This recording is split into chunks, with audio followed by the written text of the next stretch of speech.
I'm live. Yeah, please. You're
welcome.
Hey, sweetie, there's actual funds for these in the cabinet on the shelf.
All right, guys, and welcome back to another episode of Journey into Freedom with me, your host, Red Gypsy. No co host this evening, at least none that I know of for a while.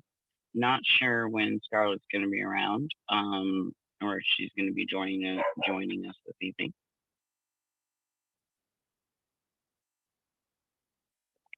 Mel got me all set up tonight. Thank you, Mel. Thank you, Mel. Um, although I've heard some of you aren't hearing some things and some of you are, so I don't know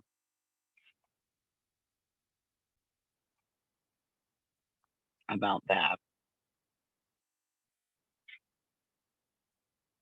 So I apologize if some of you didn't get to hear the Paul Harvey and the Dragnet and all that stuff going on.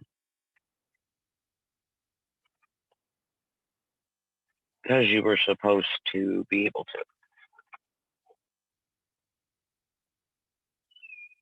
So tonight we're going to talk about empirical and rational healing some more. If we find some time during the episode, then we are going to talk about plants in a lot more detail than normal. I've been waiting to get there though.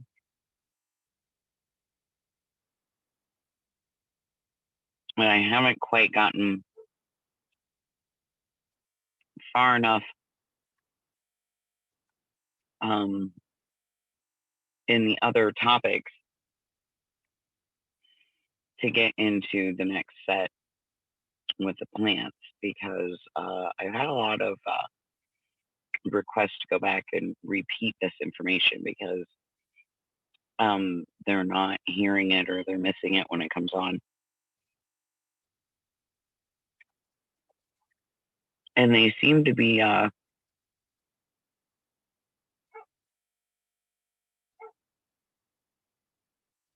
cutting my feed a lot when we're talking about this holistic healing and wellness because, well, we let that information out, right? Exactly. Oh, I wanted to let people know that you can call in by calling 669-900-6833, or the number I would highly recommend more is 929-205-6099. And the meeting ID is 238-494-3128.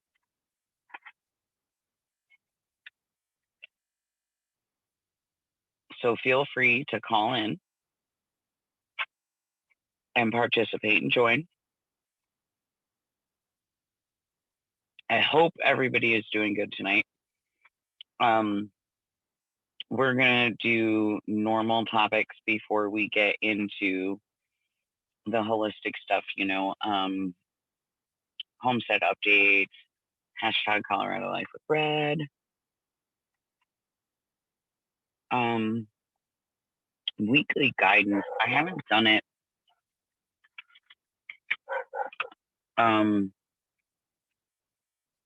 because I haven't been drawn to the last couple weeks. And it's kind of got to be something that you kind of got to know that there's a message. And I think really it hasn't come up anymore because I think we should still be standing on the last one. That being said, if you missed it, full moon news will be coming back around. Well, we're getting ready to have a new full moon too. So but that won't be this evening. And can you hear everything now, Pam? Because I know you said before you couldn't hear anything. So I want to make sure you can hear now.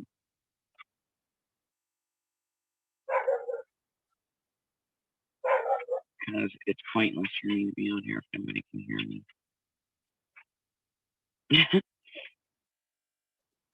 Really? I love that we have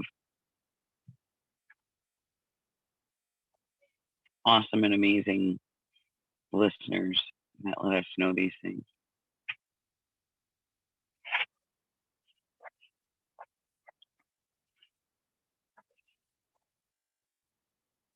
And I've brought the loudmouth girl inside. Well, hubby did. Hopefully he locks the door so she doesn't go back out there and start yipping.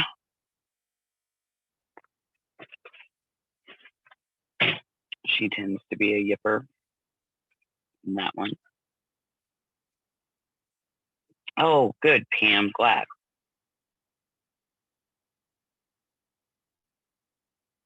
Excellent. Excellent. So if you are listening, like I said, you can call in and participate live on air at 929-205-6099 or 669-900-6833 and the meeting ID 238-494-3128. So we usually do the check-ins, but nobody's like here with me to do any check-in. So that's kind of bogus. Which I never understand. My show is like one of the earlier ones. So by Sunday, like, I guess everybody's so tired from doing their late night shows all week. And that Sunday comes along and nobody can stay awake for mine. It's crazy. But at least Mel has it on record and we get to keep it up for everybody.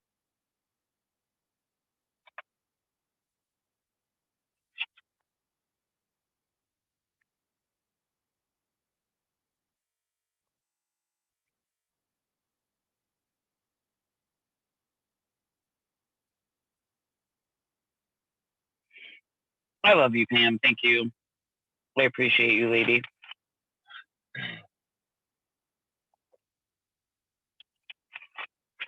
Very, very much. I appreciate your efforts in moderating. And all that you do. I don't have any of the chat rooms open, Pam. So if I'm missing anything, I can't open chat rooms on top of having speaker on top of having Zoom open. So something suffers here.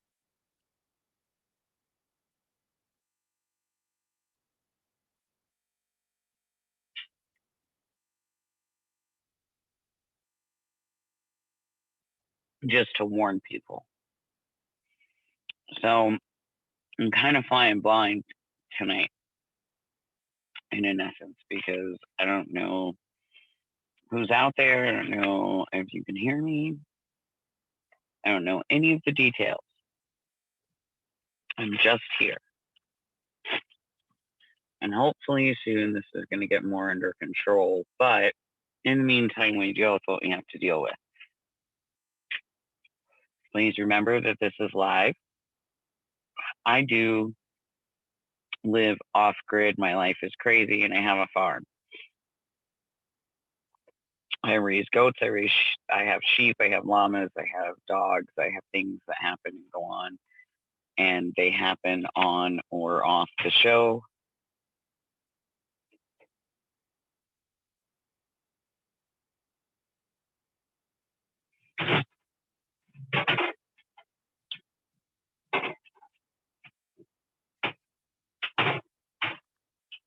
And so, that being stated, homestead highlights this week so far.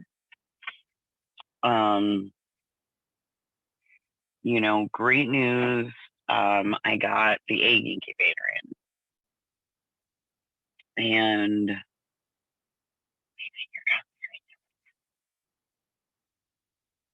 it's 56 eggs. I have it completely full now. We're working on the first 24 hours of incubation here. They're actually turning right now as we speak. So that's super cool. They do have an automatic turner, and you know, it's pretty nice. I think incubator altogether. It's been holding really good at really decent temperature. Now, I did notice when it turned the eggs there that it kind of dropped just a little bit, but not, you know, nothing crazy. Definitely not going into a danger zone of any kind. Humidity's been holding pretty great.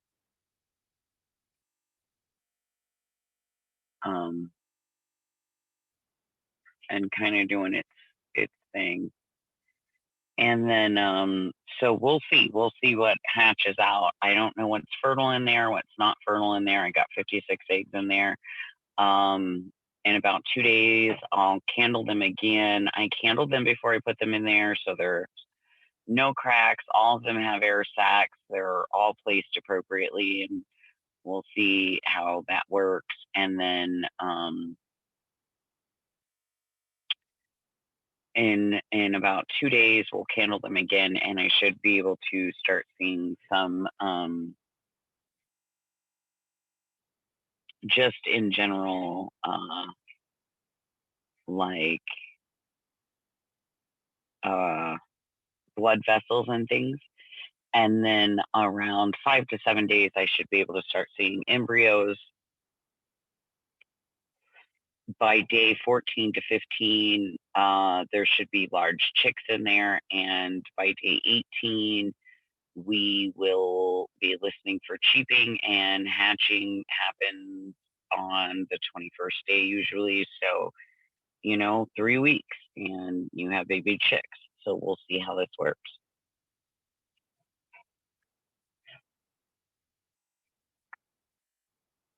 I'm excited. It's running completely on solar. And so that's exciting that my solar has been able to run this. Along with anything else that we've been running, and it hasn't given us any issue. It's been keeping up quite well.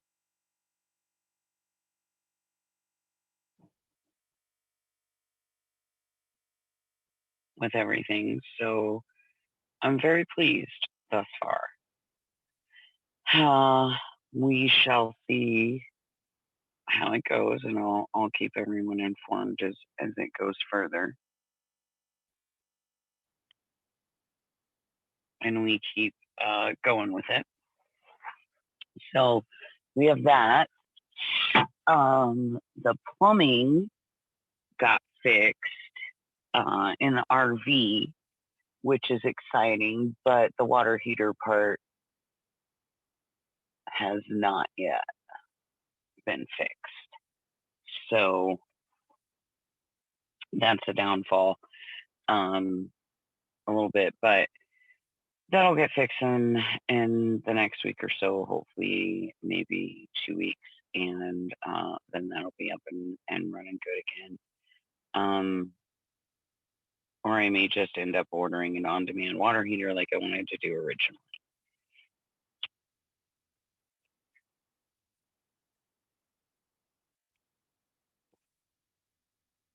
And but either way, we'll get that situated soon. Big steps, big steps.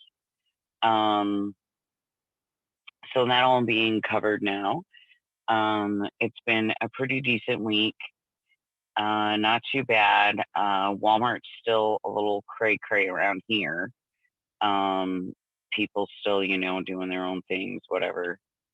And it's a little cray, but dealing with it.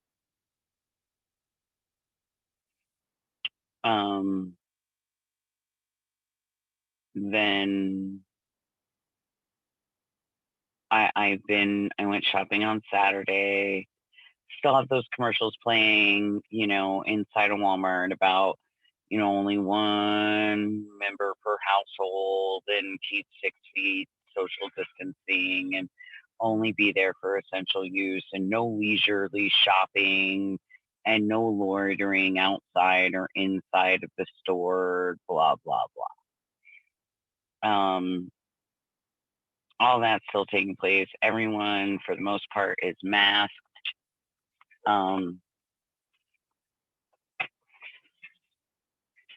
So, but other than that, it's still pretty life as normal here on the homestead anyway. We had one of the things that I was going to cover last time that I didn't get to. On clarity that I didn't get to actually cover or talk about is one of the babies had scours. And so I decided to try to treat it holistically because that's what we do here. And so I made Golden's milk with goat milk. We used some turmeric, some curcumin, ginger, garlic, and a little honey. And we mixed that up. We got a little bit of it into her. Oh, and we used a little Echinacea golden seal as well. And we mixed that up and we tried to get a little into her, and she wasn't very interested because she didn't want the bottle. She didn't want anything to do with the bottle. So we took her back out to Mom, and I introduced it to Mom. Mom loved it. Drank it down pretty good. Baby then would have received through milk, was my theory with Mom, because everything transfers into our breast milk as humans. It does the same thing with goats. So that was my theory. Checked on her the next day after 24 hours of letting it run through both systems. And she is doing amazing. Less than 24 hours. There's no scours. There's no signs of it. No smell, no runny poop. She's back to solid, completely clean rear. Looking great. I went ahead. I treated the whole herd by making an infusion of it in the water for intestinal parasites as well as any infections or anything that could be lingering from after giving birth. And so we did that just by infusing herbs into the water trough. And because we get such high UV up here that it will just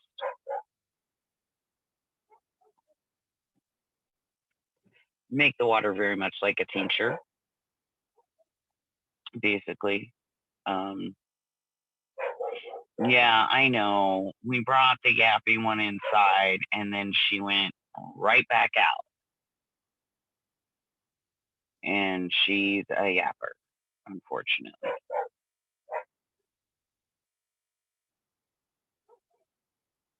So,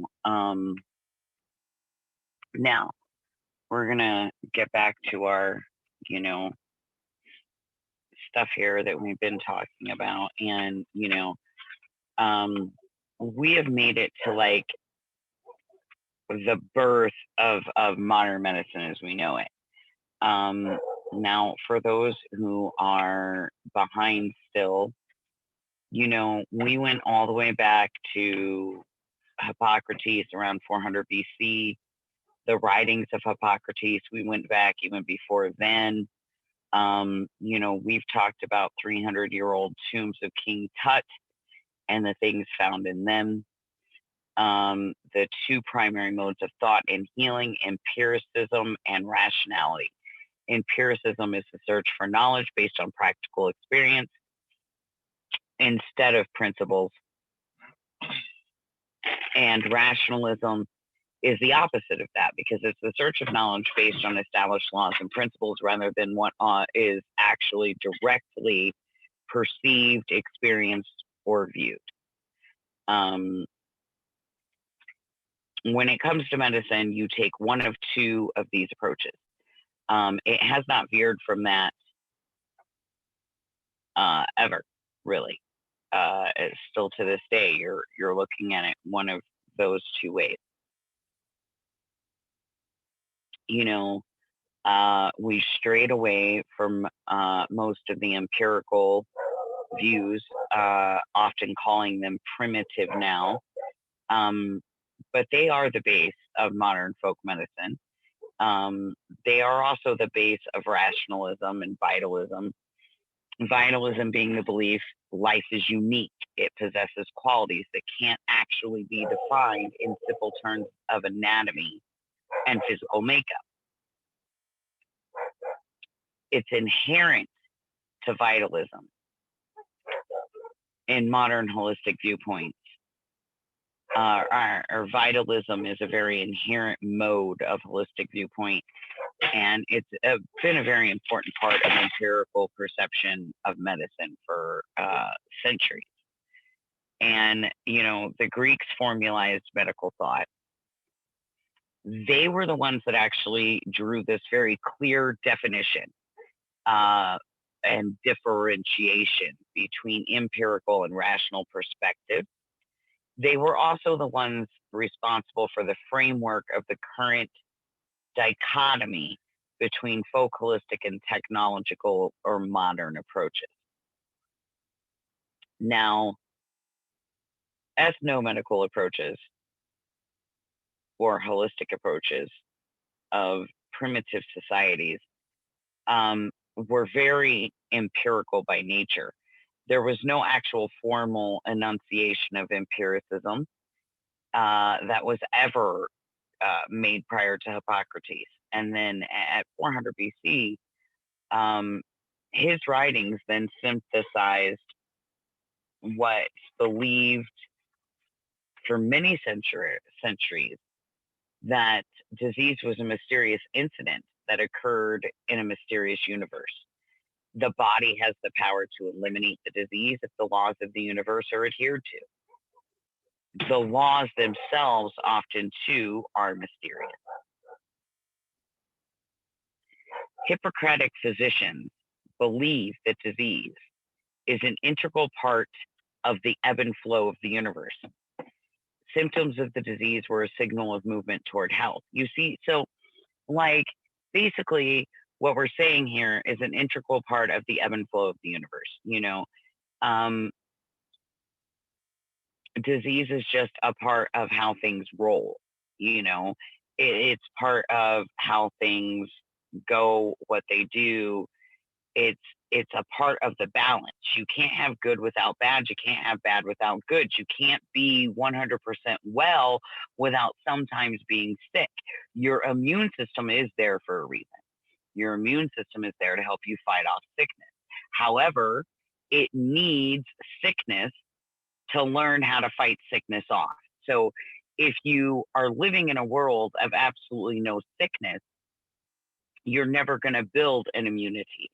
You're never going to have that. So when a very simple disease is introduced to your immune system, you're going to be very frail to it, let alone a really bad disease that's going to, like, I don't know, liquefy all of your organs into liquid vomit. You're not going to be able to fight it off. You're just going to get sick and die because you're weak and your immune system is weak. You can't live in a completely sterile environment because it creates a very weak immune system, which creates a very weak person. Part of why I don't understand the quarantine for COVID-19 is because the only hope that we have right now of any help with COVID-19 would be immunity, but immunity is only going to be reached after a certain level of people are infected and have built up the antibodies for immunity, and their immune systems have been worked into the COVID-19. This is not allowed to happen if we're all being segregated and it's actually not going out there and doing what it should be doing and creating that quote unquote herd immunity. A lot of people don't like the terminology of herd immunity. I don't mind it. I'm a goat farmer. I look at a lot of things in herd terminology, so it doesn't bother me. The bottom line is with my goats, it's the same thing.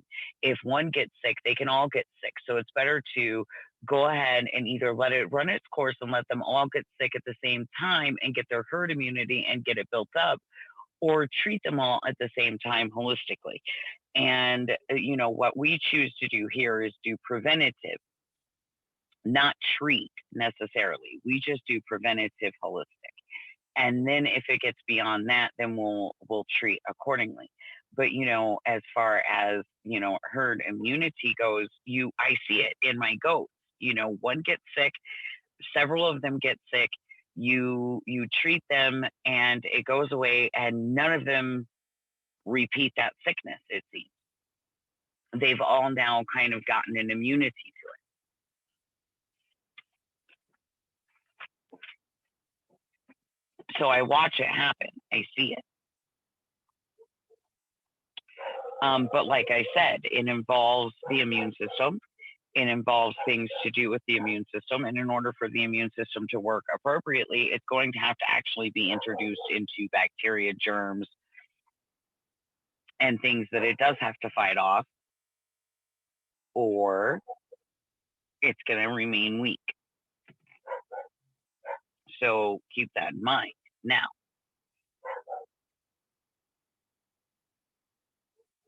it's also just an ebb and flow of the universe. Disease is actually a signal of movement towards health. Symptoms of a disease are not forces to necessarily be resisted, but forces to be encouraged because they precede wellness. So if you encourage a hot fever by warming a patient, and you encourage a cold fever by cooling a patient, this type of treatment is known as law of similars. Hippocratic followers believe they could not properly deal with disease by dealing with isolated symptoms one at a time, but only by working with all aspects of the patient simultaneously. Now, this goes into where I have always preached that in order to heal yourself, you have to heal yourself physically, emotionally, spiritually, or there's no point. You're just going to keep getting sick.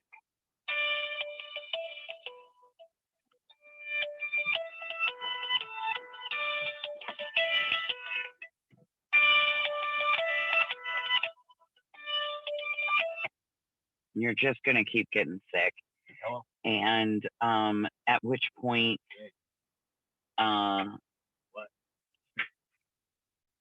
you're going to have to do more about it. But with the law of similars, which we've discussed even with COVID 19, it's very similar to pneumonia, as they're telling us anyway, in a lot of ways, but then like the flu. So, we've heard now from a lot of holistic practitioners that it needs to be treated with hot herbs first and followed then by the cold herbs, which brings you into those laws of similars. So you have to deal with disease on every aspect, because when you get to that physical symptom of disease, there is more that has brought that physical symptom on that has been ignored to bring it to a physical surfacing so that it can no longer be ignored. The problem is in rational medicine, the symptom is taken care of and it's left at that because that's the end of the practice. Physical, mechanical, one size fits all, medicinal purposing. And that's not how medicine works. Medicine is different depending on each person, and it has to be hand tailored to each individual. Otherwise, it's not really healing. It's just putting a Band-Aid on a wound that needed stitches. Okay? Is really what you're doing. Now,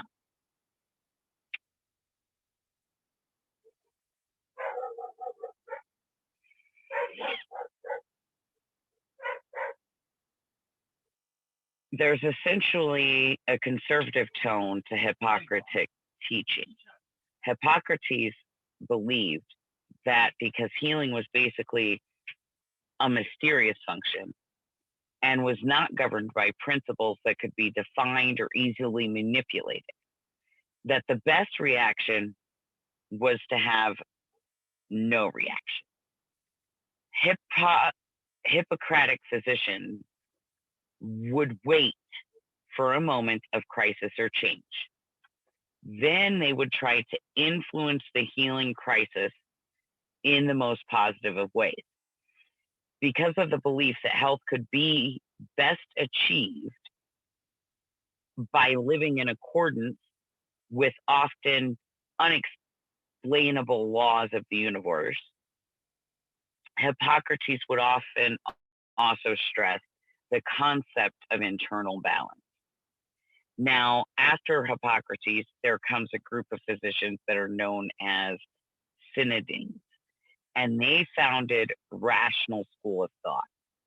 Their theories were basically antithetical to those of Hippocrates and compose those held by most of the current medical practitioners.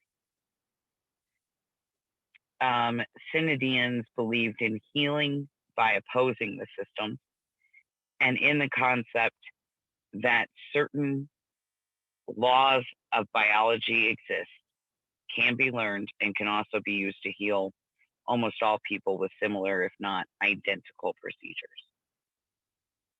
That mechanicalism in healing, and base, yes, there is a base, but it still has to be hand tailored. And unfortunately, in rational healing, there's no room for that hand tailing for individualism. If you don't heal the way that Alan and Ed and Susie and John all healed, then they don't know what to tell you. Sorry for you.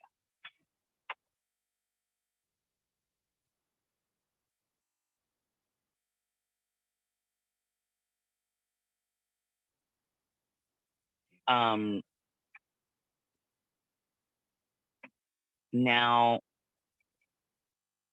they believe, the Synodians did not believe in vitalism. Theirs is a very mechanical view of the universe. Forces do not exist if they cannot be felt, seen, or otherwise clearly identified. Synodian rational viewpoint was then soon adopted and then dominated by the Romans. Then the Romans influenced medicine within the same degree and in much the same manner that they influenced the development of law. So both practices were institutionalized, stratified, compartmentalized, and formalized. Medicine was for the first time highly scrutinized by the legal system. Now, We've said this several times. We're going to say it again because it's a shocker and nobody can ever believe it. The RX on your current prescription, go look at them. Every prescription you get has that famous RX on it. You know the one. Everyone knows the RX. That RX comes from the symbol for Jupiter, which all Roman doctors were required to place on every prescription to show their allegiance to the official state religion. The symbol simply means, take thou in the name of Jupiter. Let that sink in. I'll give you all a second.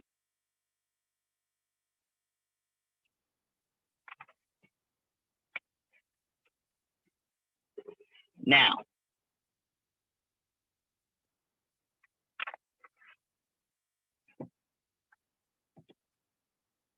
that being stated, we're going to move forward. So we're going to jump to 2nd century Greek physician Galen. Now he's to rational medicine what Hippocrates is to empirical or folk-based medicine. Now Galen propounded a theory. Okay, now remember that word theory, a theory of medicine. He compounded or propounded a theory of medicine that was based only on mechanical laws of anatomy, logic, and physiology. He believed doctors should be guided by this theory rather than observation and experience.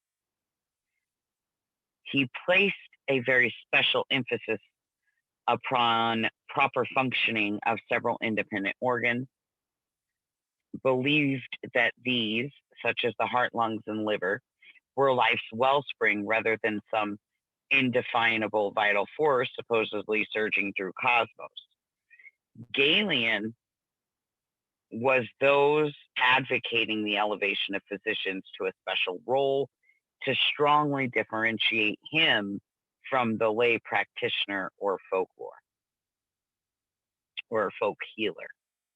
Now, Galen, as much as any single person possibly could, determined the course of current medicine. His fundamental set of viewpoints and theory have become the majority opinion in today's healing profession.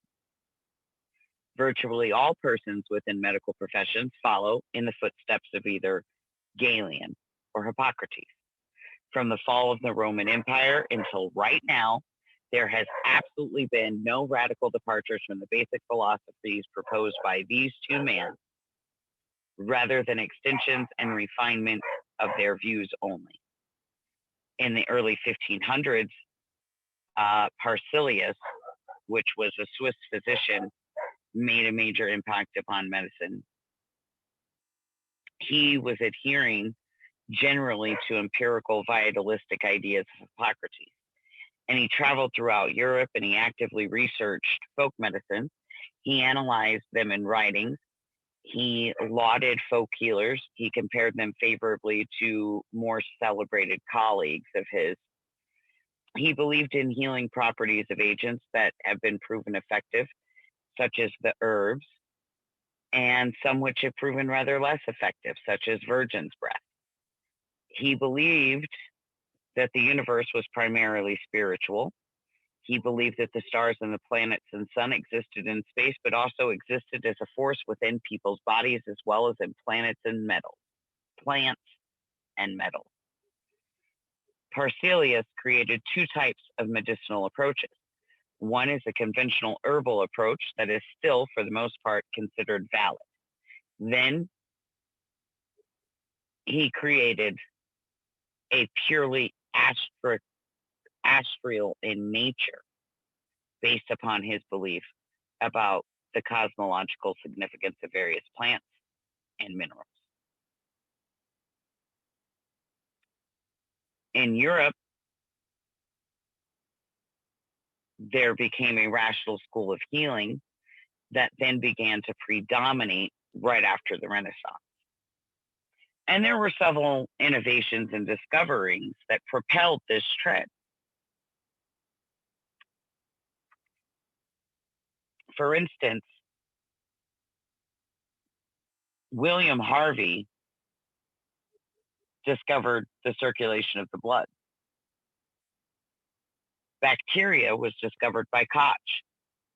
The microscope was used by Leeuwenhoek to identify microorganisms, and the practice of listening to the chest was developed. Blood pressure reading began to be taken. Bile was finally recognized as a digester of food instead of just some mysterious essential element of the body.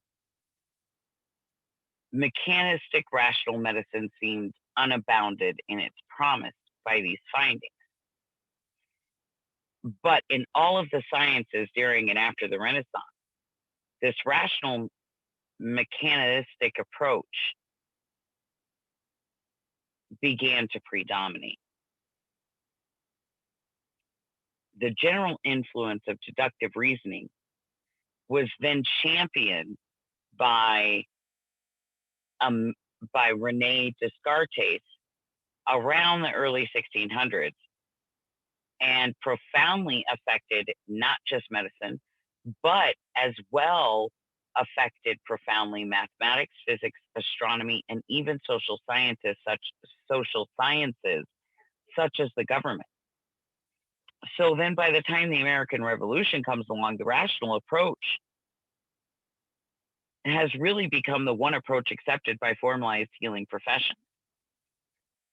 Now, that doesn't mean folk medicine is or was dead, and it's far from it, because in 1776, in America, there becomes a definite split between the physician and the folk healer. Now, there's a very rich heritage of folk healing among Indians, but it's actively disparaged by college-educated colonial doctors at this time. Dr. Benjamin Rush is one of the most respected of the early American doctors, but he also studied Indian healing techniques and concluded that there's no discoveries in the material or medica to hope for from the Indians in North America. It would be reproach to our schools of physics if modern physicians were not more successful than Indians, even in the treatment of their own diseases. And then in England at this time, there developed a medical hierarchy which consisted of several layers. Now, at the very top are the physicians, and then the Caucasians, and these held doctorates in medicine. Then there's the drug dispensing apothecaries, and then they're followed by the practical nurses. And nearly at the very bottom is the surgeon. Now, at this time, they're certified by the Company of Barber Surgeons. So, to become a surgeon then, all you had to do was pass a 15-minute examination in front of a court of examiners and pay a 5-shilling fee.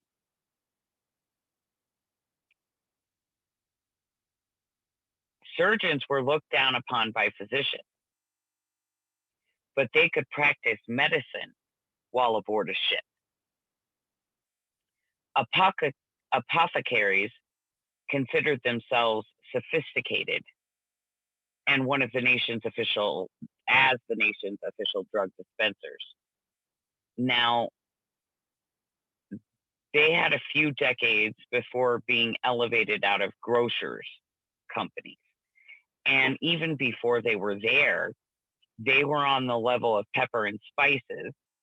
Apothecaries were licensed, but were still compounding the same herbs as the folk healers.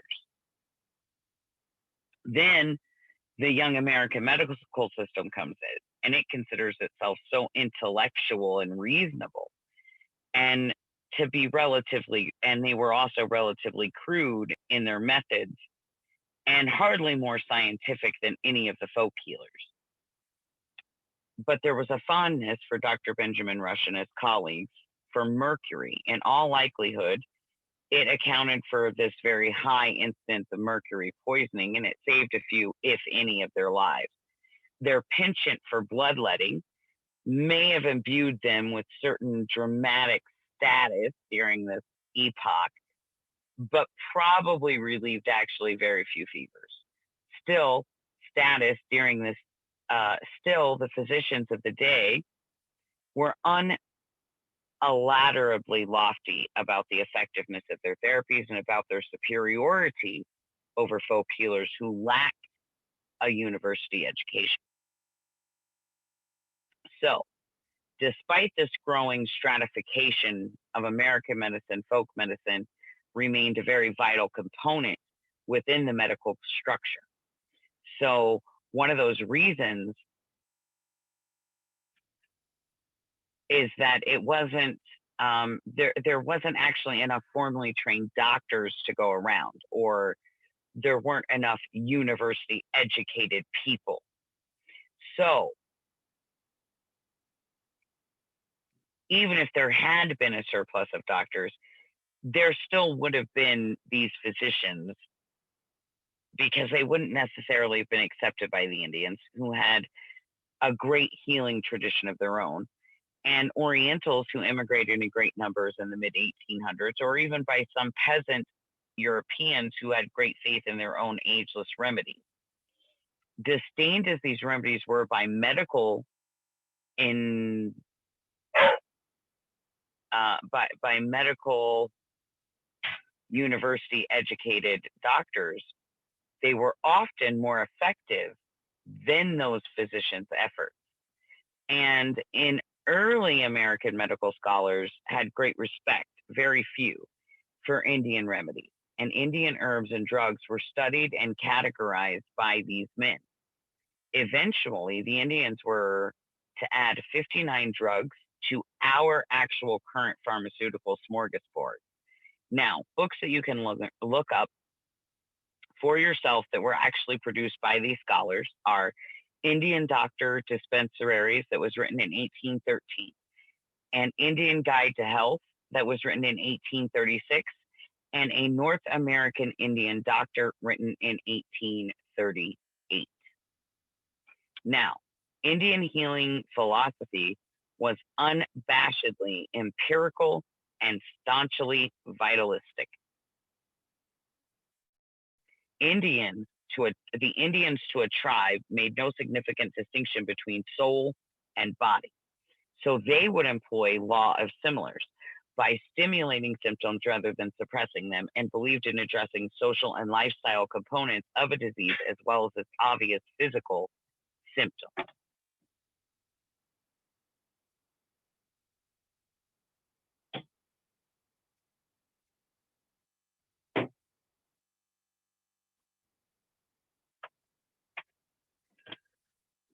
So, in order to relieve symptoms of illness caused in these ways, the Indians relied primarily upon herbs, sweating, spiritual counseling, fasting, bathing, use of laxatives, and emetics. And these procedures were usually applied by medicine men. They could also and often were applied by the individual themselves. The medicine men really just came to visit with the sick with their equivalent of a doctor's bag. This was usually a mystical mashish bag containing the drums, rattle, soul snatcher that could grab back the inherent soul of a patient, a hollow bone to suck intruding articles out of the body, and magical items such as eagle's claws, seagull's wing, or dried mice. Now, these items seem nonsensical or useless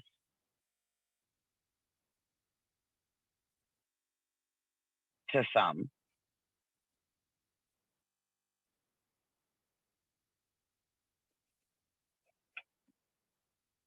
but there at this time were the equivalent of the white man's black bag that he carried with him that had patent medicine. In the first decade of the 1800s began the medicine patent era. Now, this is based upon combining herbs and a laudable enterprise by rapidly degenerating into crass commercialism. Dr. Samuel Thompson inaugurated this era by investigating and writing about Indian and colonial herbal remedies. Then patented the compounds. The prescriptions were widely copied. The practice of adding alcohol and opium, as well as cocaine and marijuana to these medicines, also then became prevalent. Then there became an unscrupulous practice of marketing them with vague and glorious claims, becoming widespread. And most of the patent medicines were actually completely useless.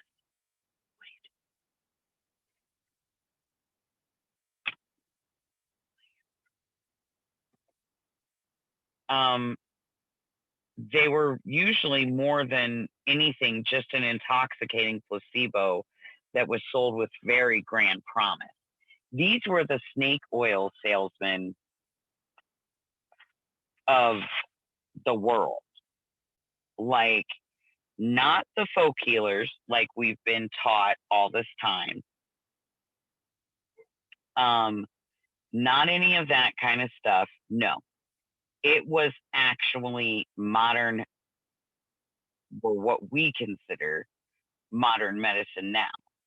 And that is so crazy to me to believe that, all these years, I haven't even been led to believe that it was people like the folk healer that was being, looked down upon and closed-minded on this. And then going out and selling their things.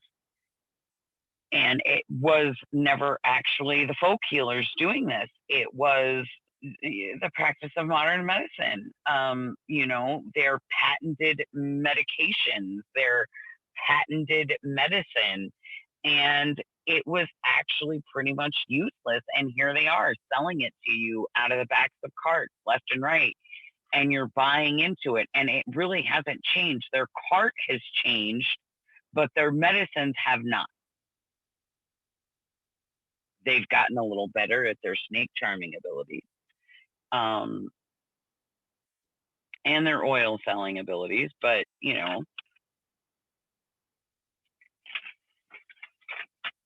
again, not that big of a deal. So,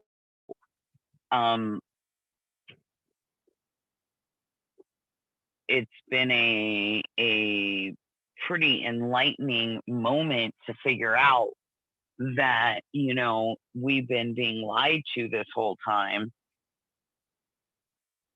on those degrees even alone. And that should be a huge wake up for people right there. The fact that, we had been led to believe the very opposite of this. And then to be led to believe that medicine, today's medicine especially, is based on, this school of rationalism, and that they've totally done away with experience and observation and replaced it with theories and things that are not necessarily even proven but believed to be, and then they've put them out there, and then when they haven't worked and they've been identified that they haven't worked, they've pushed them under the rug, and then they've put them under this guise that they didn't do that. The other people did, and we believed it because we didn't know any better. When we think snake oil salesman, one of the first things that comes to thought is like Cher's song, gypsies, tramps, and thieves. We hear it from the people everywhere we go. gypsies, tramps, and thieves.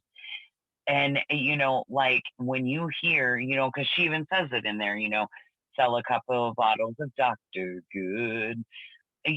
When you think of the snake oil salesman, that's what comes to mind, the folk healers, the people with no education, and then to find out that it was the patented medicine that was being sold under these precepts that it worked, and it wasn't. Then to find out that that these medications that are quote unquote working should actually be working from nature better, because all they consisted of was still compounding the same herbs that the folk healers were using. And then now later we've learned not to use those herbs because we've learned how to synthesize them, make them through false ability, and create them. And you're not going to tell me that they're as strong or as useful when we're making them, instead of just letting them be the way that they were created and used in the manner in which they were supposed to. But see, they couldn't do that because patenting of a natural thing can't happen. You can't patent echinacea. You can't patent arnica. You can't patent these things. Now, but what you can do is you can patent oxycodone, which really, you know, um, is nothing more than natural herbs.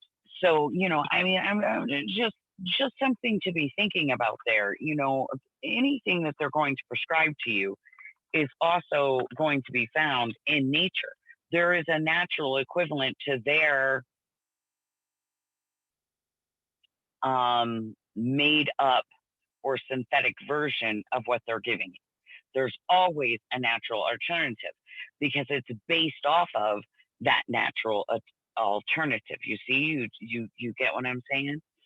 And again, for any and all out there, um, you can call in, join, participate, 669-900-6833 or 929-205-6099.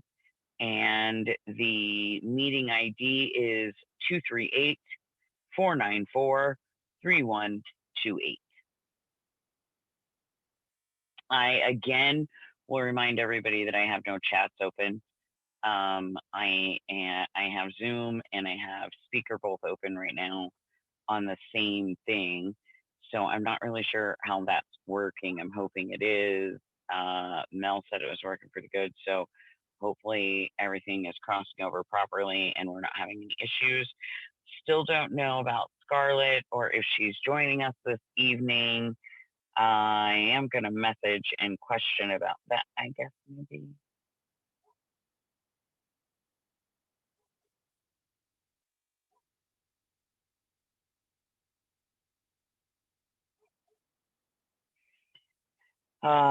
Okay. Oh, and so if you like what we do here on Freedom Revolution Network, you can hit the donate button on freedomrevolutionnetwork.com. If you want to donate to the show specifically, you can go to the Journey page and you can go there. You can, anyone still wanting to donate to David or to the Homestead or to me directly for services, you can send those to P.O. Box 446, Swatch, Colorado 81149. I also accept PayPal me at Red Gypsy GIF. I also have the Cash App with cash sign, Red Gypsy GIF, and you can also send me donations through Facebook Messenger on Red Gypsy, my account. We also have the COVID bomb going on FRN, so don't forget to look at that. And if you feel like you are in a place and can donate, please do so. Help us stay on air during these times.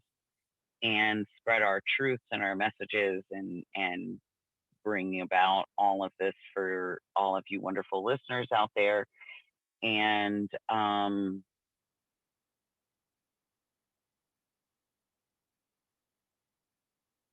I think I covered most of the basics there.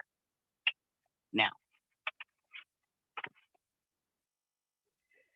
so we're going to jump to 20th century, and this mechanical medical marvel of post-Renaissance era then just continued to multiply. Pasteur's work with bacteria promoted the idea that the cause of all disease could be seen, marked, and eliminated. T.J. Morton then invented this safe and effective antiseptic for use during surgery that made this approach more popular than ever.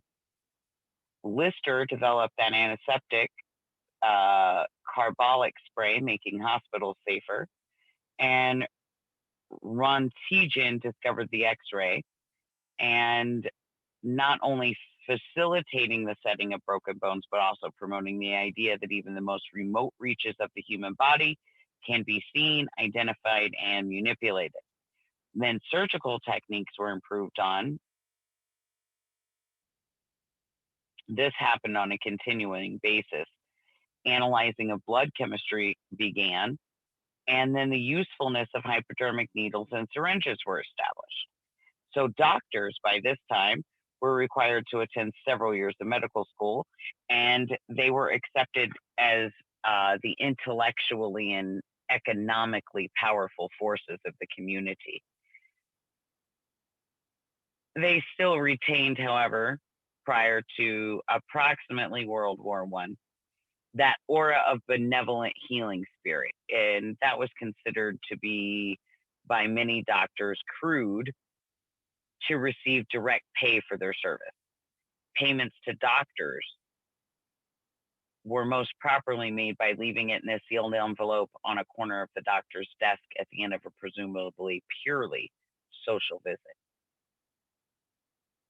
Now then, 1910 comes around, and this tremendous important thing in medicine, as well as folk medicine, occurs. And Abraham Flexner sponsored the fledgling American Medical Association and the Carnegie Foundation. These expenses were paid by the Rockefeller family, and they issued the supremely important Flexner Report. Partially, perhaps, the Rockefeller and Carnegie families were both investors in the young pharmaceutical drug industry, and partially because the rational, mechanical, anti-Semitic approach was in vogue.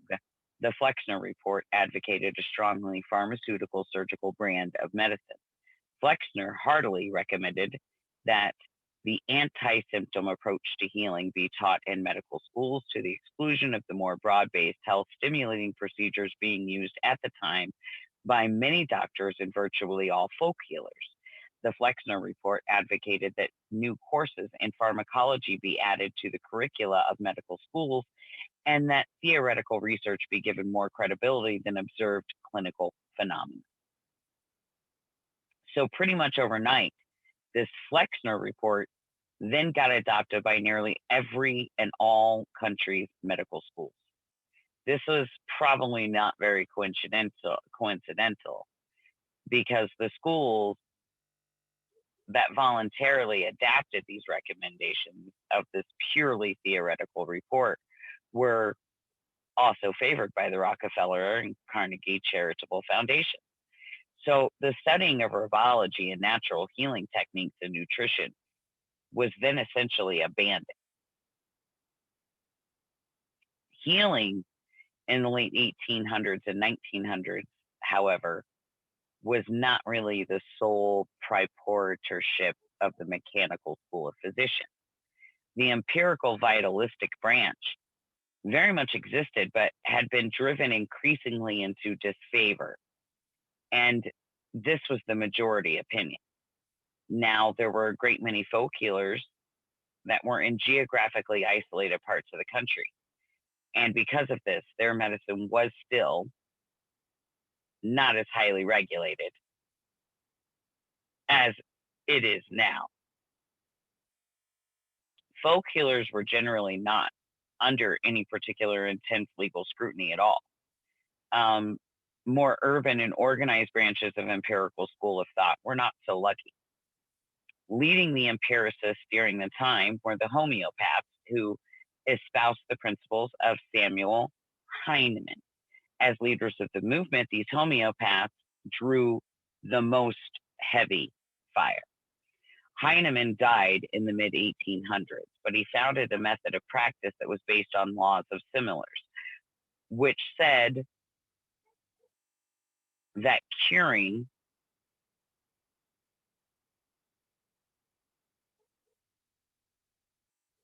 is best done by mimicking and stimulating the symptoms.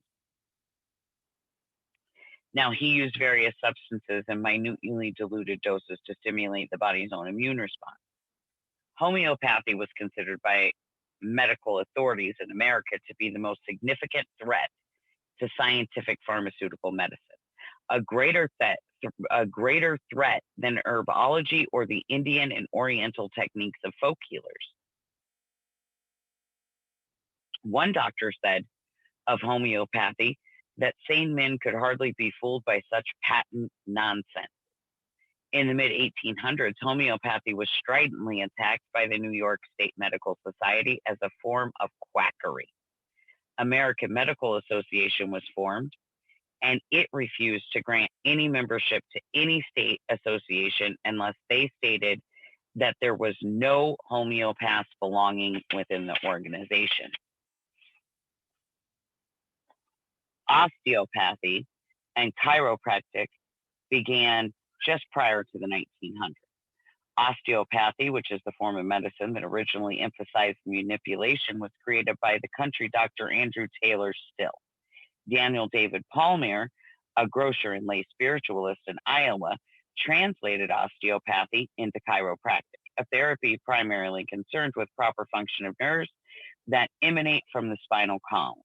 Both of these structure-based therapies are in basic accord with Oriental acupuncture, which was used in the 19th century America by Chinese immigrants. Many of the leaders in empirical mode were just as didactic and jealous of their pet perspectives as were the most rigid mechanistic physicians. So osteopaths denounced chiropractors, who in turn sneered at homeopaths, who jeered at herbalists, and so on.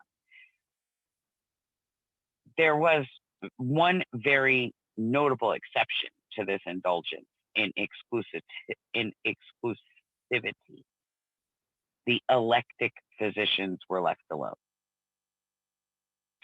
The electic physicians were the most closely allied with the best of the folk healers, insofar as they used a multiplicity of approaches. Their electicism was based on pragmaticism, whichever worked was the right approach. The electic physicians flourished as a philosophical school within the early 1900s.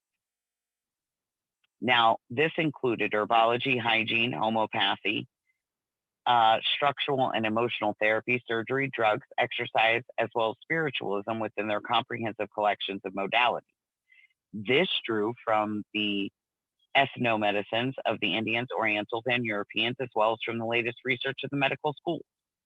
So, this loose homage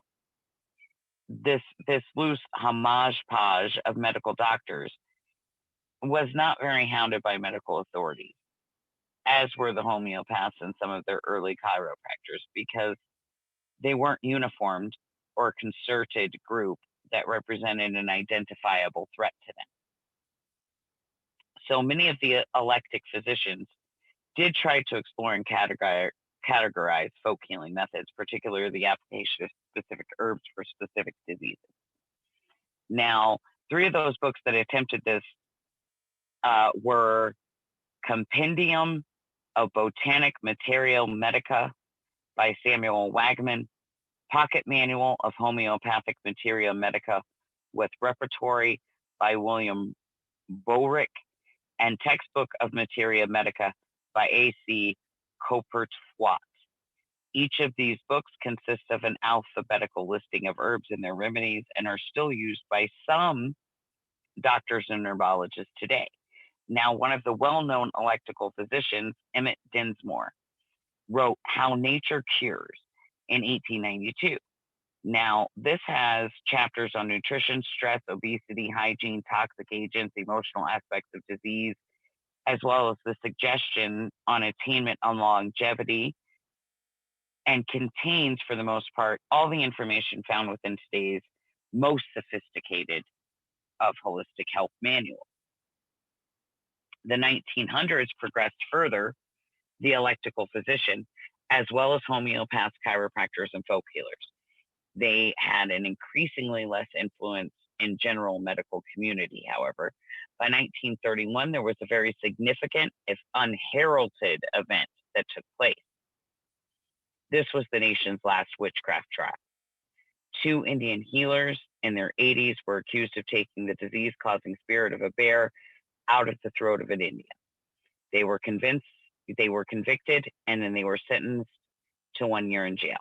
The sentence was then suspended, and it was a bad day for folk healing and an omen of things to come.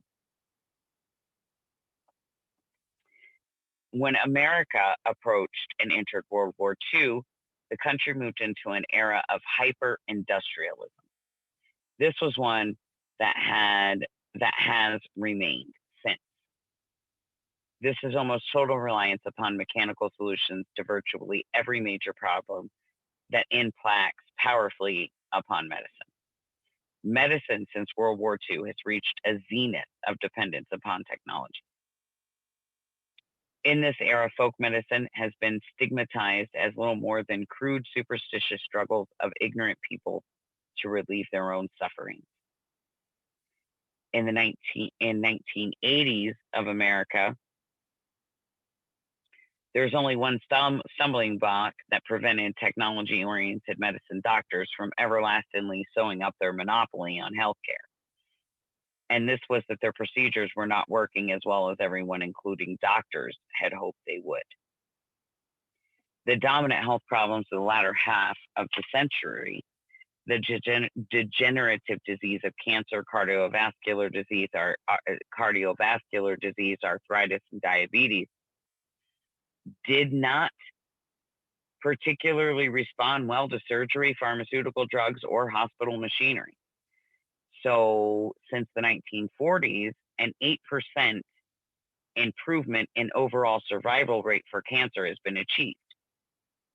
The incidence of the disease increases every year. About 2/3 of the people who get cancer still die from it. No drug has been shown to do anything other than alleviate the symptoms of heart disease, arthritis, or diabetes. And although America spends more money per person on healthcare than any other country in the world, 14 countries lead the United States in male life expectancy. Perhaps the most telling statistic of all of this is this one. Despite all the billions of dollars spent on medical research and technology, the life expectancy of an American who has already reached the age of 60 today, only 3 or 4 years longer than it was in the 1900s. In addition to the failure of the medical profession to solve degenerative diseases, which now afflict over 3/4 of all Americans, more evidence in the 1970s emerged that their drug therapies for contagious diseases of the earlier part of the century had not been effective agents that they had been believed to be. Uh-oh, someone's got some splaining to do. Just saying.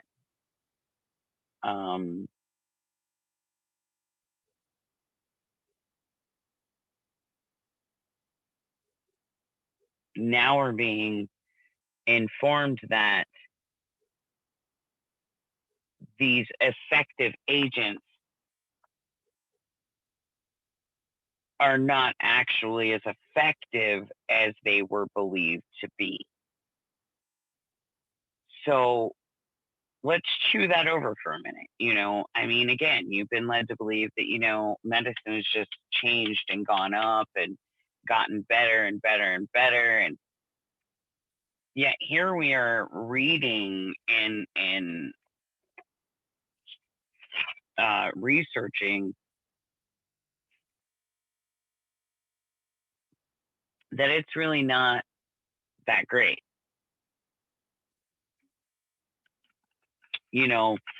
We've been lied to about the effectiveness. And if you think that they would lie to us back then and would lie to us now, you dumb as a post. Because guaranteed, if they were willing to lie to you then, they are willing to lie to you now. I have no question of that at all.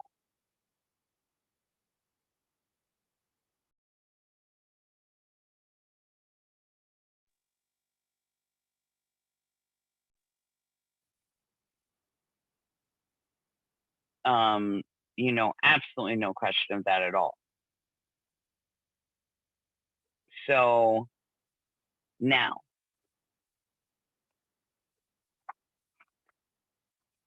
there was this man, he was a researcher, his name was Thomas McCowan, and he demonstrated that the epidemics such as tuberculosis, whooping cough, measles, scarlet fever, and influenza were not conquered by pharmaceutical drugs or immunizations, as conventional wisdom had held. They were by general improvements in public sanitation, nutrition, personal hygiene, and a decline in the virulence of the microorganisms involved, a decline in overcrowding, and similar environmental factors. McCowan showed that incidence of all these diseases had radically declined prior to their treatments with drugs and or vaccines. Are you listening?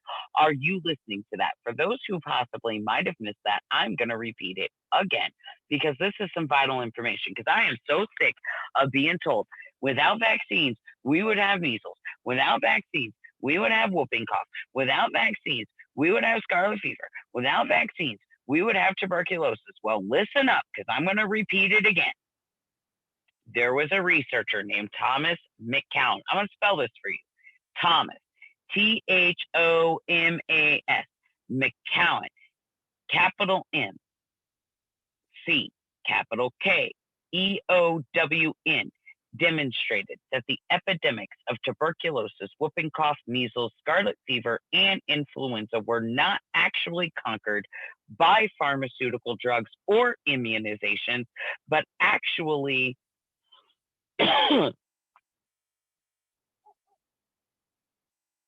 were declining by general improvements within public sanitation, nutrition, personal hygiene, and a decline in the virulence of the microscopic organisms involved, a decline in overcrowding and similar environmental factors. And he showed that the incidences of all of these diseases had already radically declined prior to any treatments with drugs or vaccines. The very sheer cost of a medical treatment has also come under very sharp criticism. The government showed a willingness to pick up more and more of the tab on medical costs in the 1960s and the 1970s, probably contributing to the escalation of those costs. Now, major medical bills are prohibited to almost any non-wealthy person without a governmental or insurance subsidy, and often even for people with these buffers, because of a recognition of the critical limitations of technology or technological medicine, and because of other social factors.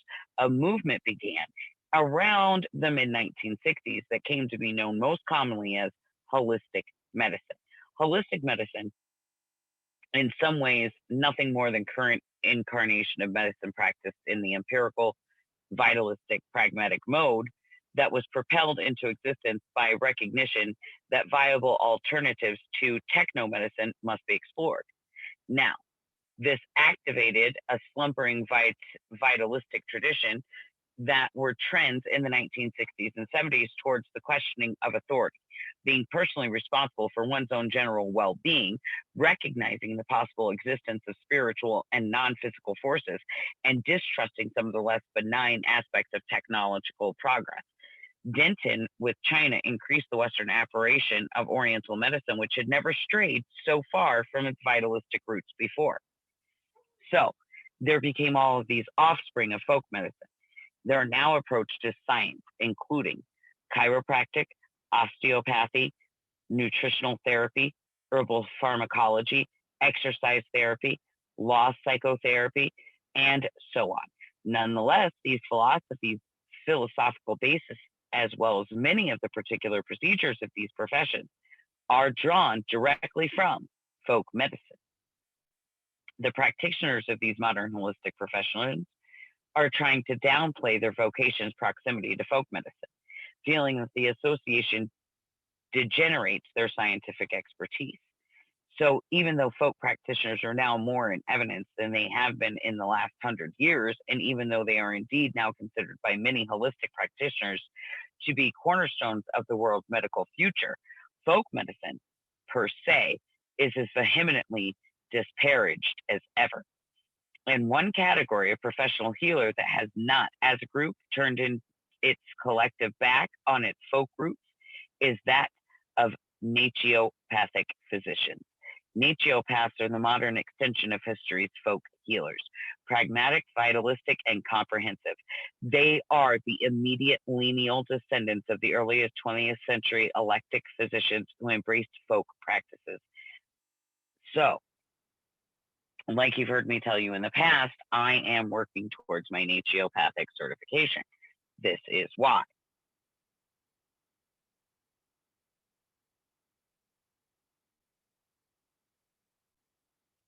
I feel that it will be a good standing point. And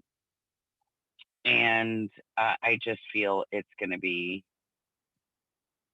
good. And I've never tried to deny being, a folk healer. I am whatever you need to call me. To make yourself feel comfortable. Myself, I'm just me, and I do what the Lord's given me gift to do. And you can either accept it or not, but it's not my place to force anything on anybody, because that's the way of empirical vitalistic health. You have to want to be responsible for your own well-being.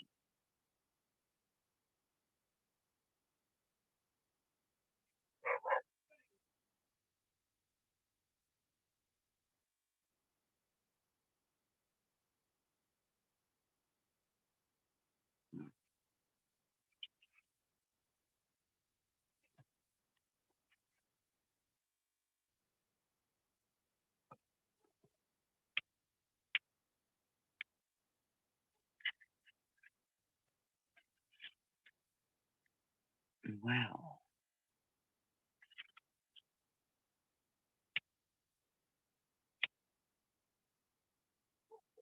Oh, no.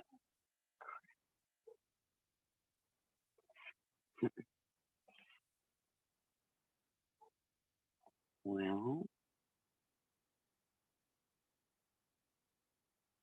that just put a snag in the plan.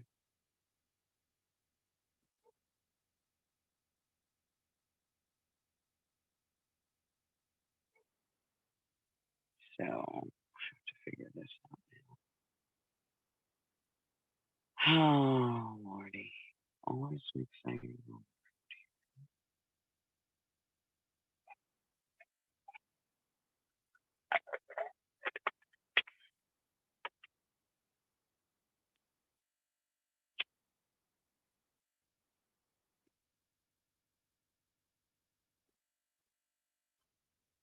So that is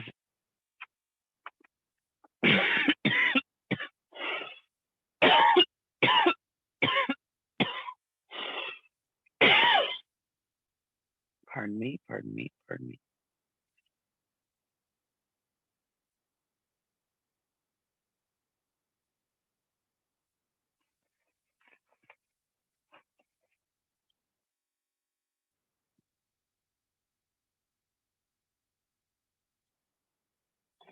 Let's see.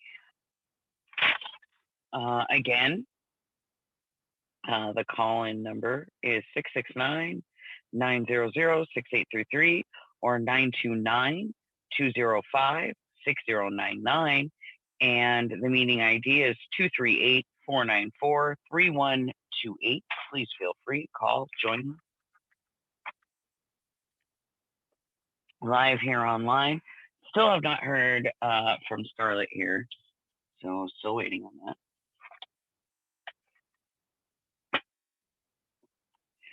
And we shall see what happens, I guess, there, or what not.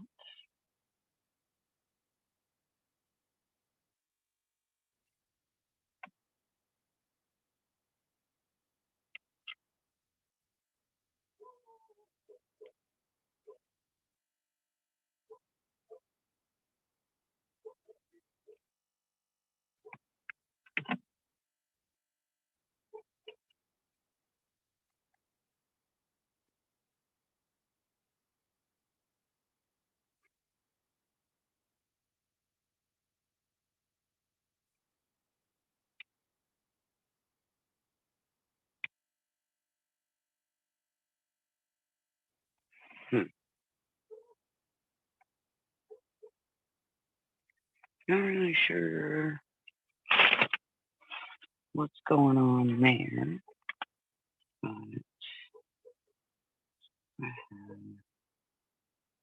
Sorry, there's a little bit of activity going on around, and I'm trying to see what's happening with that.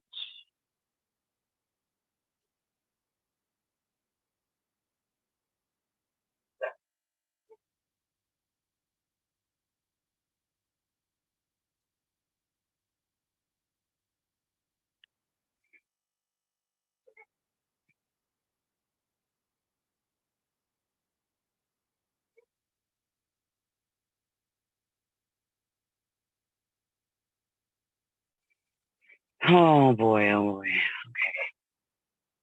So.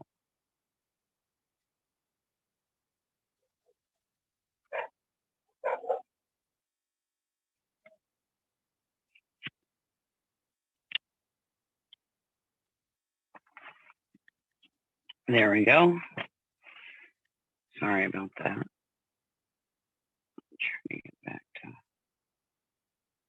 what we're doing here.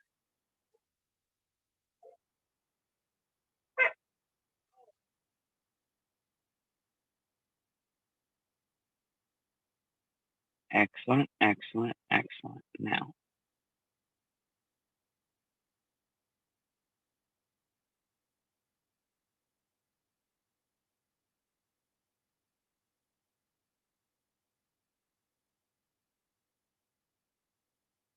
Okay. So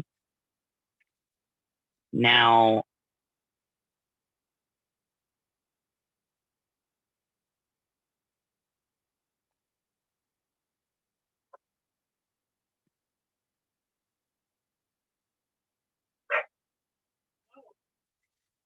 holistic medicine, and in some ways this is nothing more than the current incarnation of medicine practice within empirical vitalistic pragmatic mode, propelled into existence by a recognition that viable alternatives to technomedicine must be explored. This also activating the slumbering vitalistic tradition where trends in the 1960s and 1970s towards the questioning of authority being personally responsible for one's own general well-being, recognizing the possible existence of spiritual or non-physical forces, and distrusting some of the less benign aspects of technological progress. The detente with China increased the Western apprehension of appreciation of Oriental medicine, and they never strayed too far from its vitalistic roots. Many offspring, we did this, didn't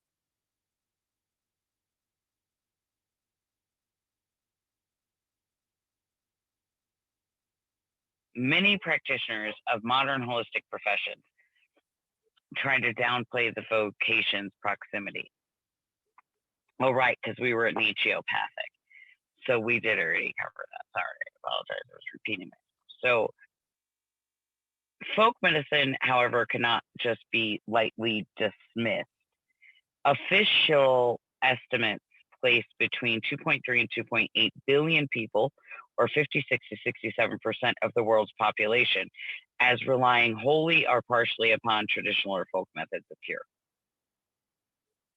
In all of the places traveled within North and Central America, Africa, Europe, Southeast Asia, and Asia,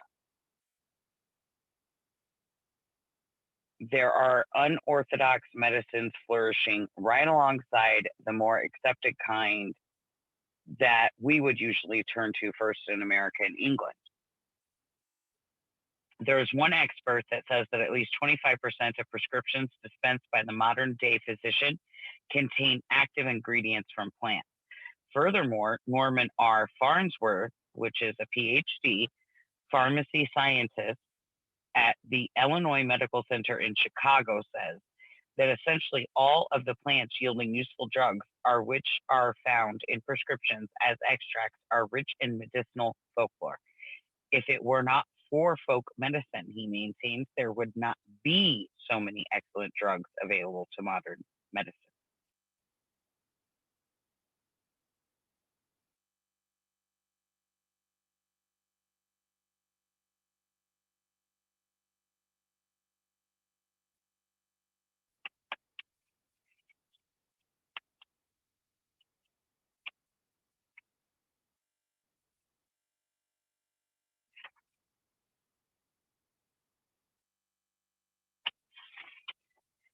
Now, there's people that turn to folk medicine for different reasons. You know, dollars and cents are not always the effect. It's not just poor people that we are inclined to believe that seek out folk or holistic medicine. We are led to believe that most often, but one of the wealthiest men in North America once told someone in an accidental meeting within a swimming pool in a swank downtown Toronto hotel that he gives regular donations in tens of thousands of dollars to the Toronto General. This is Canada's absolute largest hospital, by the way. But that he himself bought certain health foods and used herbs himself because it was the less expensive way to keep from getting sick.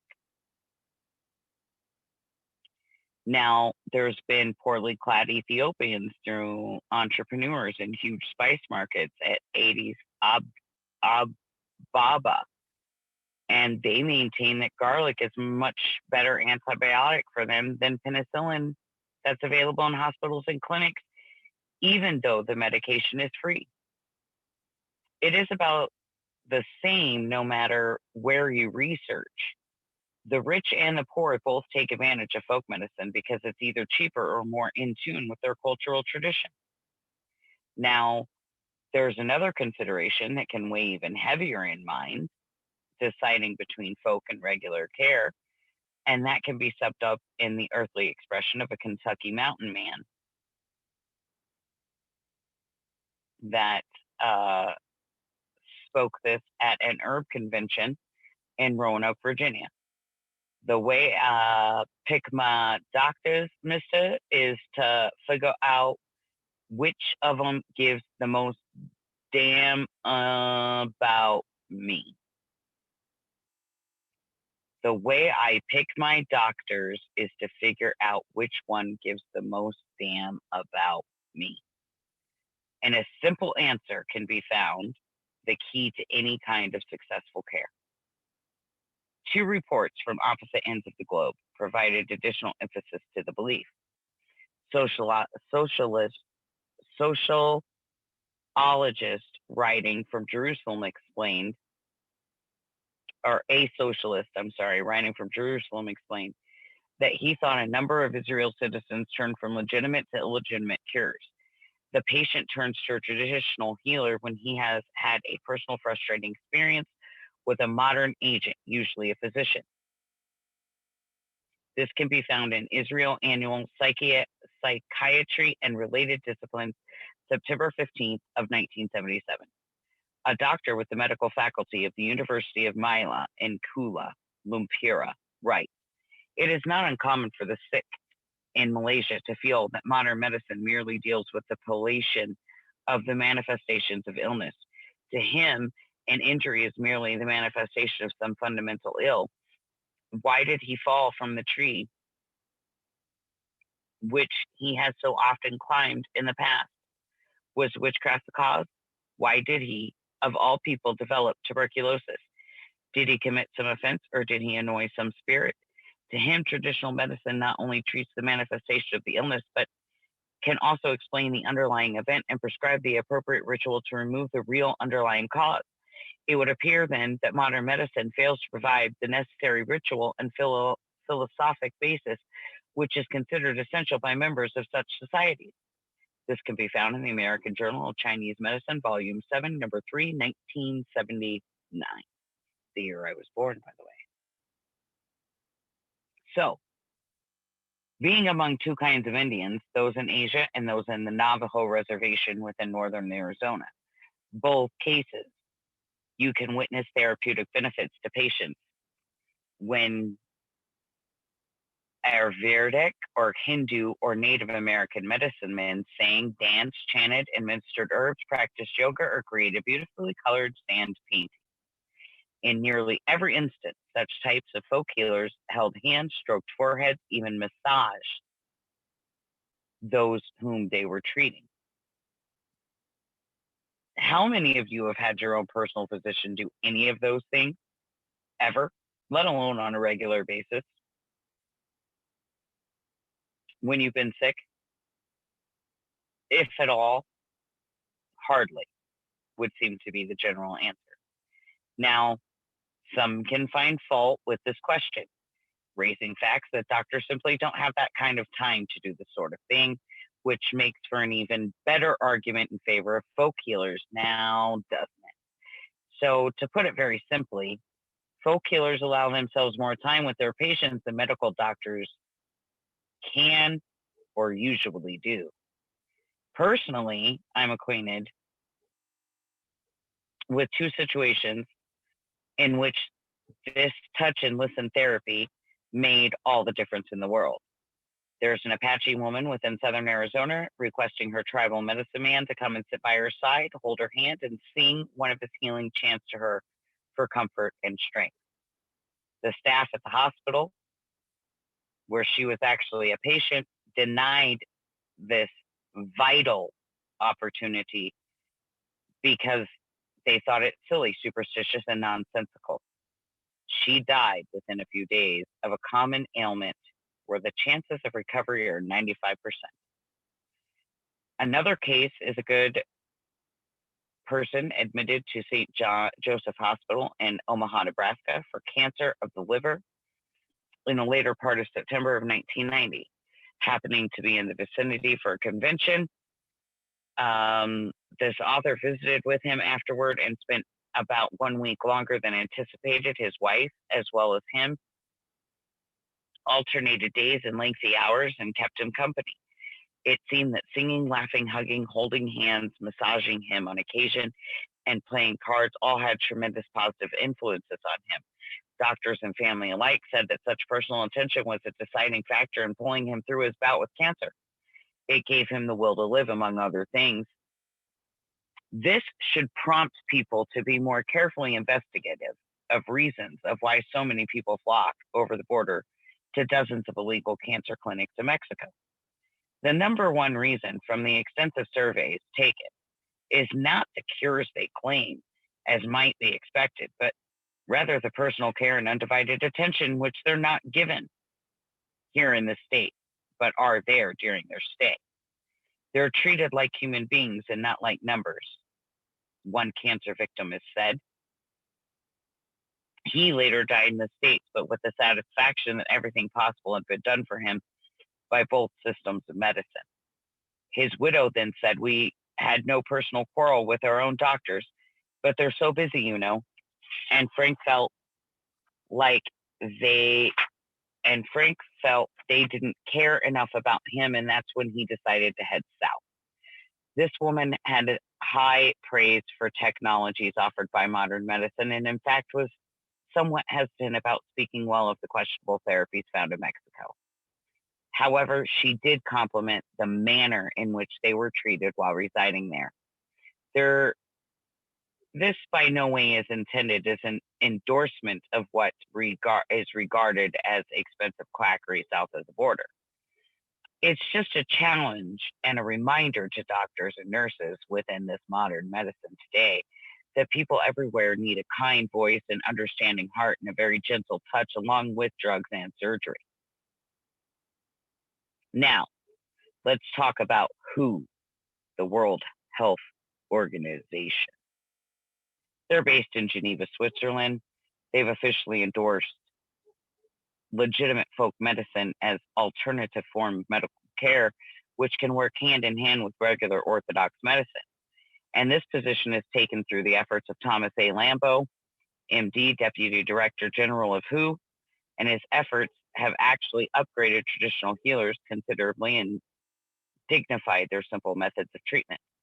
This recognition from the Earth's largest medical association is by no means an endorsement of folk quackery.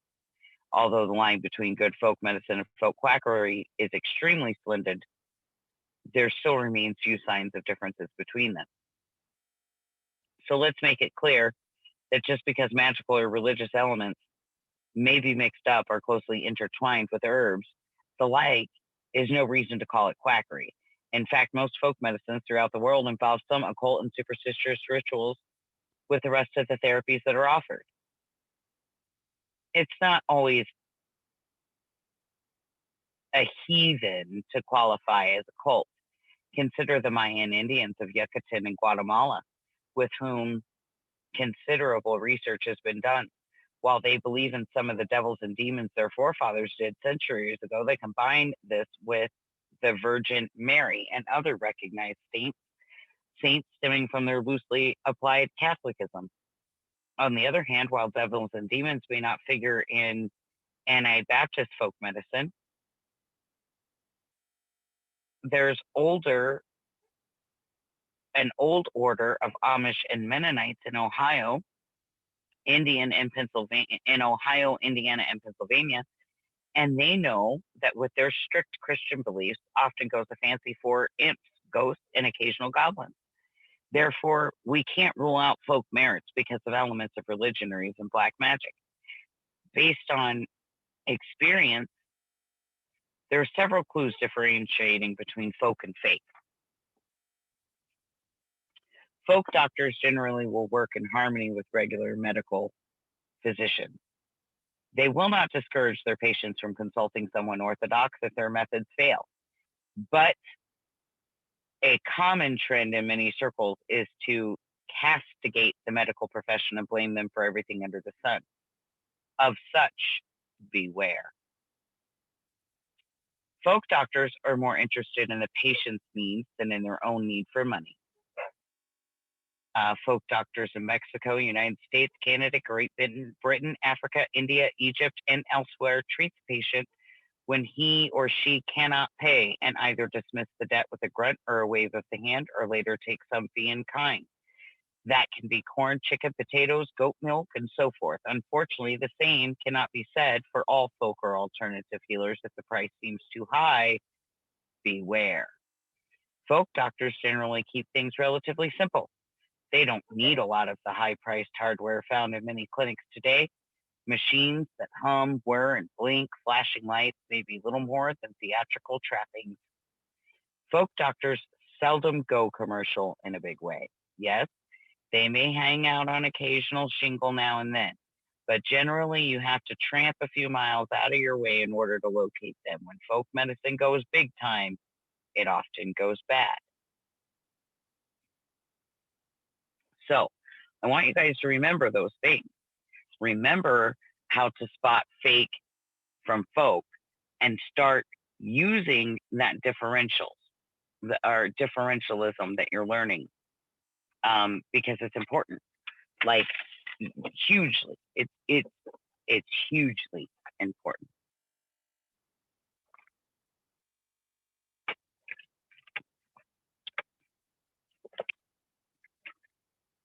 Now,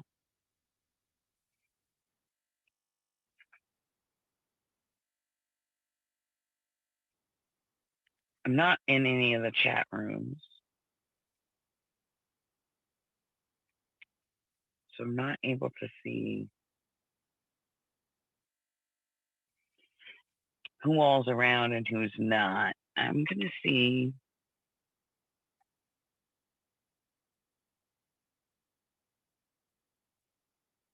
I don't know if I can even get into.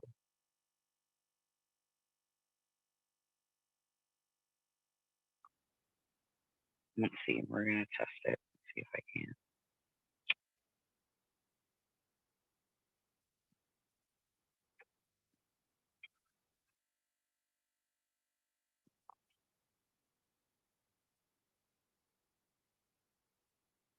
Okay. But it doesn't give me the chat. Why is that? Huh. That's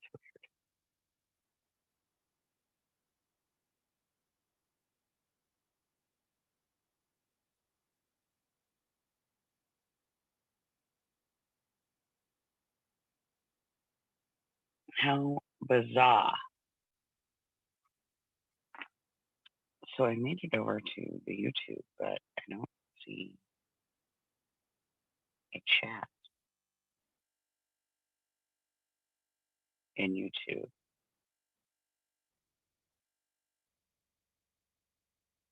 I just don't see a chat here.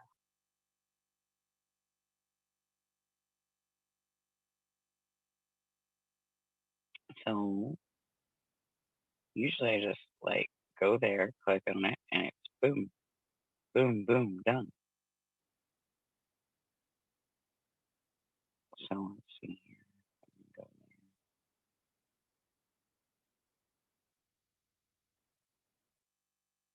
there. Nope. It says that there's two watching. I apologize that I can't seem to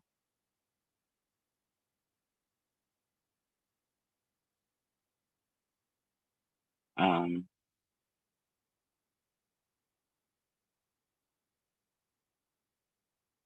that I can't seem to find the chat.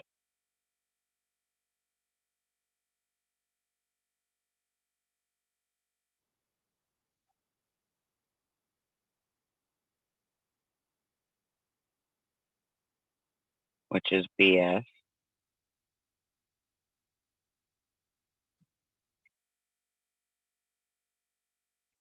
But hey, whatever. I tried, guys. I tried.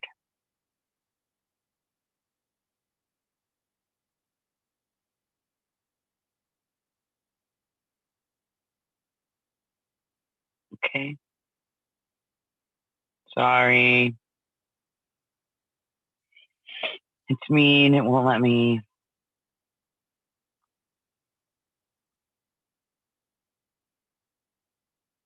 Because this next part that we're about to do is going to hit home pretty good to a lot of people, especially listeners, because we are actually going to talk biblical medicine and modern science for a minute here. And so with that being said,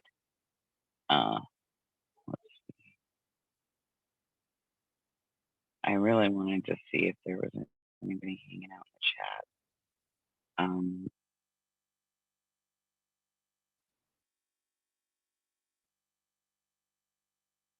But I'm not really seeing too much going on.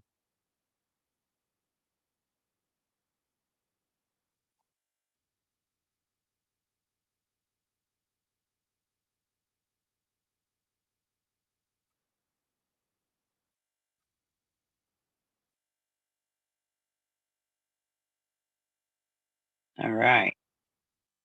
Did finally make it in here.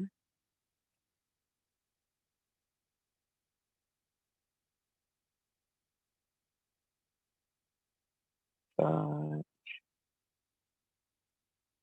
that is it.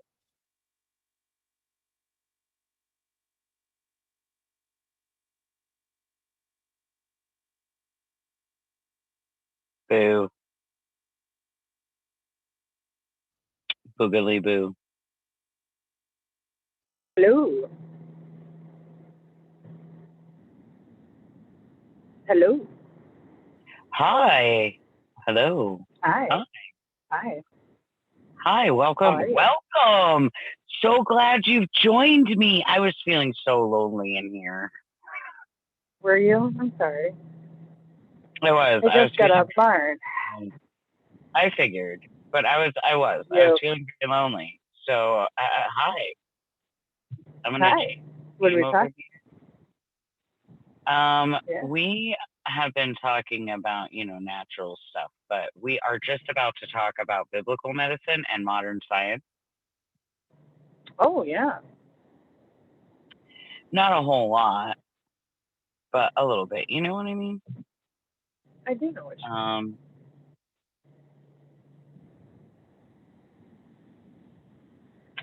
I think I'm already. Thank you, Pam. Hi, Pam. Thank you, Pam. Thank you, Pam. She sent me the link so I could find the YouTube chat because for some reason it will let me. Yeah, it'll let me bring it up, but it won't let me. Like, I could go into my YouTube, right? I could go Right. into and it would tell me I was there and it would play me for me, but it wouldn't give me the live chat. Oh. Weird. Yeah, it was. Yeah, I had to do that the other night for you too. Yeah, it keeps doing that to me. And I don't know what this link is that you guys give me that's any different from, going into my own stuff and going on. I don't think it is. Yeah, I don't think it is any different. But for some reason, it works. So. Yeah. All right. Well. Because I have now found the chat and I can see Pam's here and Susan. Oh, hello. Suzanne is here. And is that it? Is that everybody that's here? 944 Pam, Suzanne, Pam, Suzanne, Pam, Suzanne, Pam, Suzanne. Well, hello, everybody. Oh, Bonnie was here at 8:48, but I haven't seen anything more from her. Hello, everyone. Hope you're doing well tonight. I got potatoes planted on the farm and some German chamomile, which medicinal. And then I was going to dig up some burdock root, but I didn't have time, so I'm going to do that next time. Bonnie's still here. Yay. Hi, Bonnie. We love you.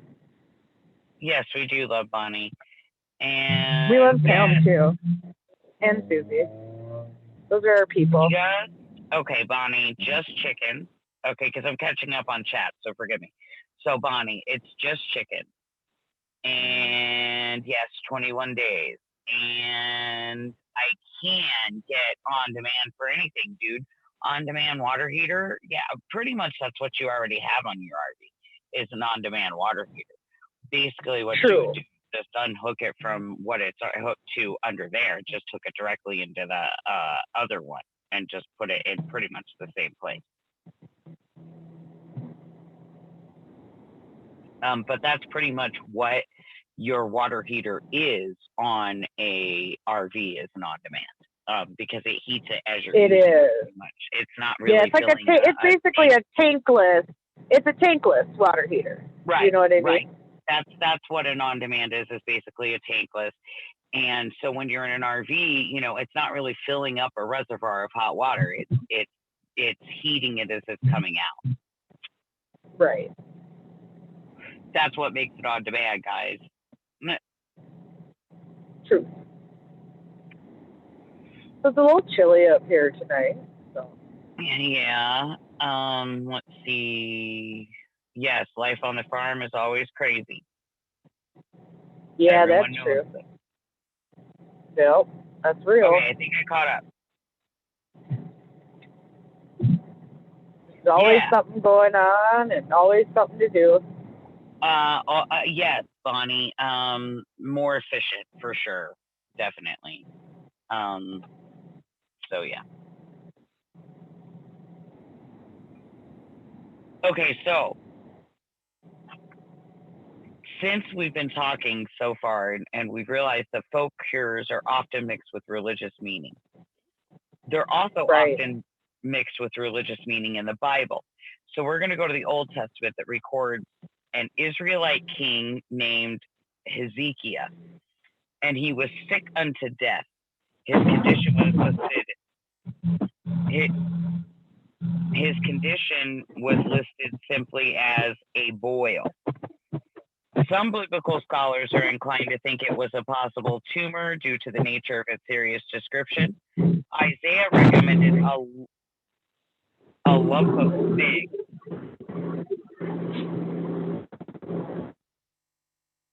Well, okay. Isaiah recommended a lump of figs, and the king recovered. And this is found in 2 Kings 20, 1 through 7, and Isaiah 38, 21. Now, recently, there's an old Hebrew folk remedy that has assumed a new meaning in light of research that's been done by certain Japanese scientists.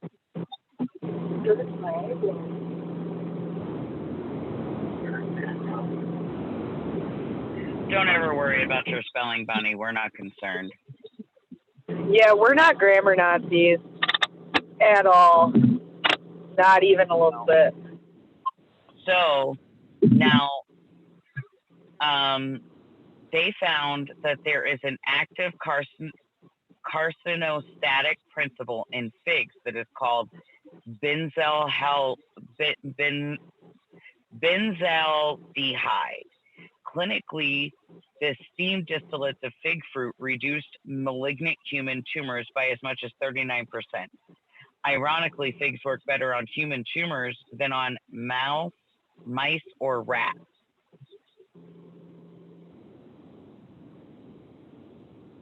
Now, there's the use of heat in various forms, as certain cancer treatment stretches back as far as 3000 BC. Famous Edwin Smith surgical papyrus, Curica 1650 BC. There is a mention of an Egyptian physician treating lumps of ukeda, which we believe was a tumor, as well as breast tumors with what then they called fire drill. This was the cauterization without fire. An ancient Chinese medical text, the Nai Qing, which was written somewhere between 479 and 300 BC. It's also contemporary with Hippocratic books. It contained a modified version of burning the flesh with hot metal of some sort. The downy powdered leaves of mugwort, a relative of wormwood, is placed on the external cancer, lit and then covered with a cone for many minutes to allow the heat to penetrate down into the flesh more. The Japanese coined this particular treatment with the word moxa, busted. Today, onion and garlic slices or powdered ginger root are used along with mugwort for greater efficiency. And Celsius, a Roman aristocrat, spoke about the cancer in writings some 2,000 years ago and mentioned that cauterization with a hot scalpel or knife was the standard method of treatment. But the first real use of heat to treat internal as well as external cancers was first suggested in the modern era by a German physician in 1866. He wrote that temperatures above normal might be useful in killing cancer cells, thus born the idea of hyperthermia.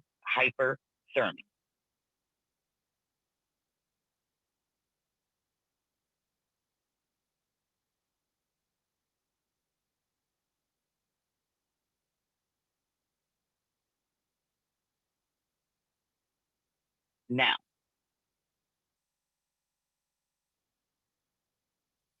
in 20th century first quarter, there comes a guy, Jethro Kloss. He's a famous herbalist. He begins using heat himself to treat his own cancer and his own cancer patients. Reading about it in some ancient literatures, he scored a number of successful cures, offered to pass the record results to his work onto the National Cancer Research Institute, then located within Washington, D.C. Y'all ready to hear what they told him?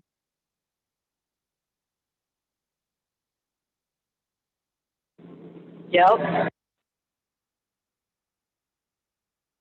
They politely turned down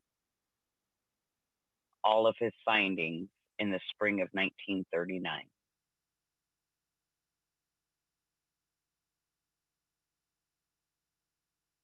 Turned them down. They wouldn't even listen to him, y'all. But the same guy. Huh. Weird. Yeah. Interesting. Yeah. Okay. They wouldn't even listen to him. And then in the later part of the 70s, hyperthermia was tried at a number of medical centers. The results, he'd actually worked in reducing cancer. There's been a number of reported studies since then to show that tumors can be eradicated by heat without affecting any normal tissue, and that heat and radiation together give a better result than radiation alone. Thus, the ancient folk method has achieved prominence within the clinical circles of modern medicine when it comes to cancer. Right. Now, the summer 1980s, there was a scientific excursion to parts of Africa, India, and People's Republic of China. So we're going to start at the toad warts for cardiac congestion and fibrillation.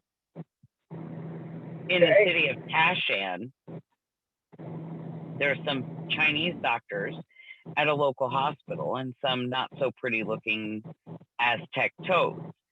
Gads, they're really big and usually really ugly. They prominently informed people that their warts are an excellent heart tonic.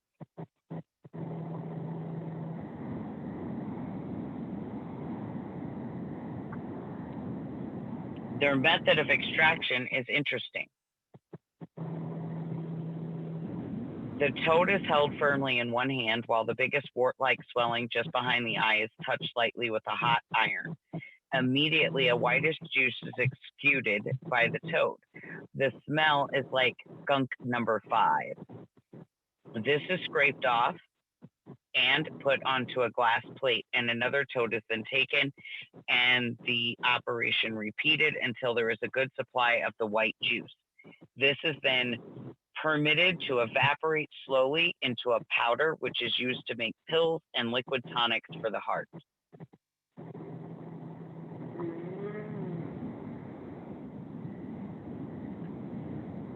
That's fascinating. Right? Now, we are assured that this stuff really works.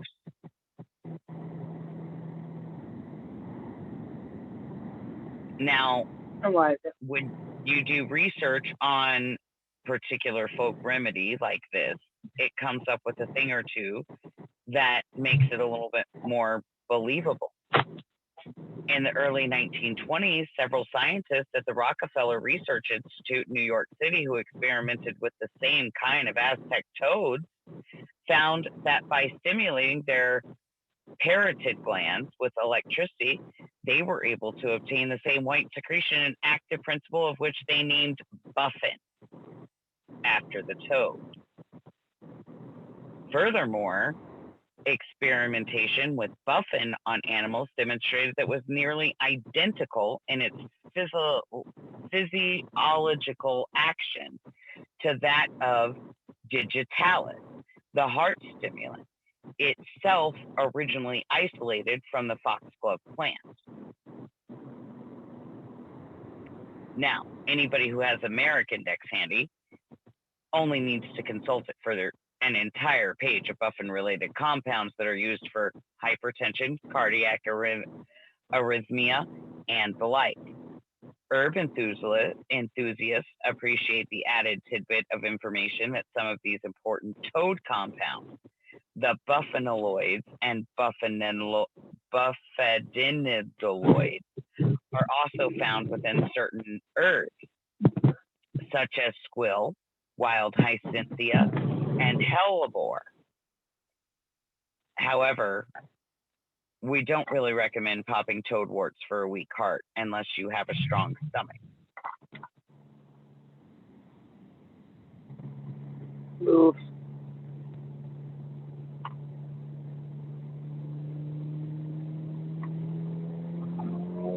Yeah, Bonnie, maybe that is it. Could be it. There's another very big Chinese remedy for heart disease and longevity, and it's called black tree fungus, or moer. It is extremely popular in many Mandarin and Susquehanese dishes, such as mopu daifu or Susquehanese hot bean curd. Cantonese dishes also contain varying amounts. There's health workers and doctors who have visited mainland China, and they've noticed low incidences of coronary artery disease in many of the provinces, particularly those in the south where these dishes are usually quite popular. Moer is also commercially marketed throughout the Orient as a heart and long life tonic. Hundreds of thousands regularly take it with these predominances in mind. Recently, American doctors have analyzed moer and have found that it may indeed help prevent blood clotting and possibly atherosclerosis.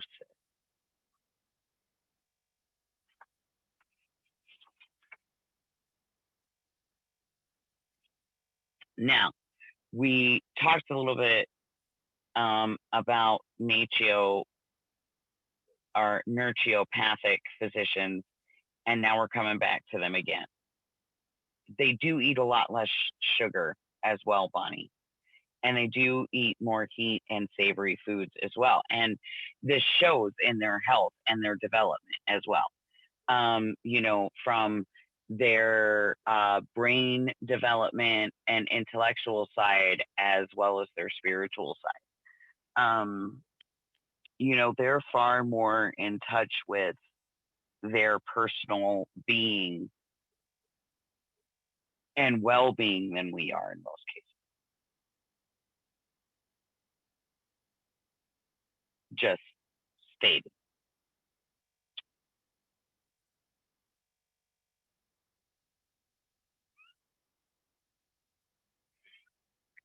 The toads hurting, I guess I can relate to that. I don't know about scraping stuff off toads. That's kind of, I don't know if I don't know.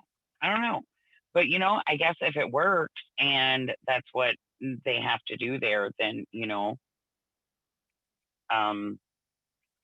that's what they have to do. I mean, when we first started pregnancy tests, for instance, the only way that could be done was to kill the rabbit. You had to kill the rabbit and get the organ. So, and then if it had the reaction, then you were pregnant. So, we've come a long way in things like that. Hopefully we can maybe come beyond hurting the toads and learn to get it from these plants that seem to have the same active ingredient.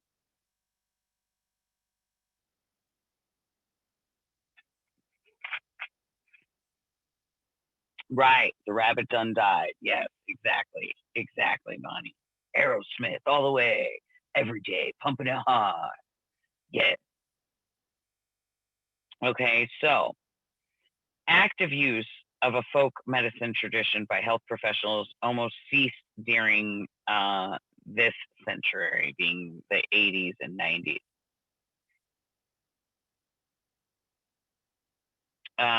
Today,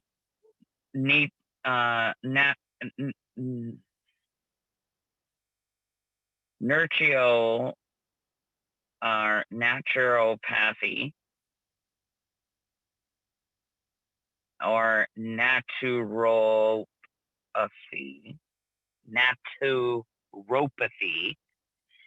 is the strongest bridge between folk healing and modern holistic medicine.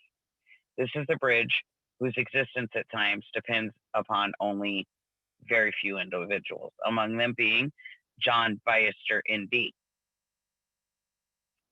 He says when he went to school to study medicine over 50 years ago, he already knew about herbs. He was born in a Czech community of New Prague, Minnesota, and grew up in Fargo, North Dakota, when it was a little tiny farm town. There weren't many doctors around then, and he knew they all knew about herbs and poultices and folk remedies. Dr. Beister is the namesake of John Beister College of Naturopathy Medicine of Seattle, Washington. He is still in private practice and working out of Seattle City Center office. Most of his contemporaries have put themselves out to pasture. This doctor likes to remember. He sits at his dark, in his book-crammed office. He has patients waiting outside. The man with the white hair and the blue lab coat reminisces. He refers to some of his colleagues as the father of modern naturopathy medicine.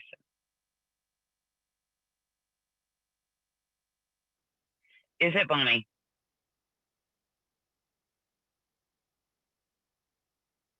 And he says when he was a boy, he had his appendix taken out.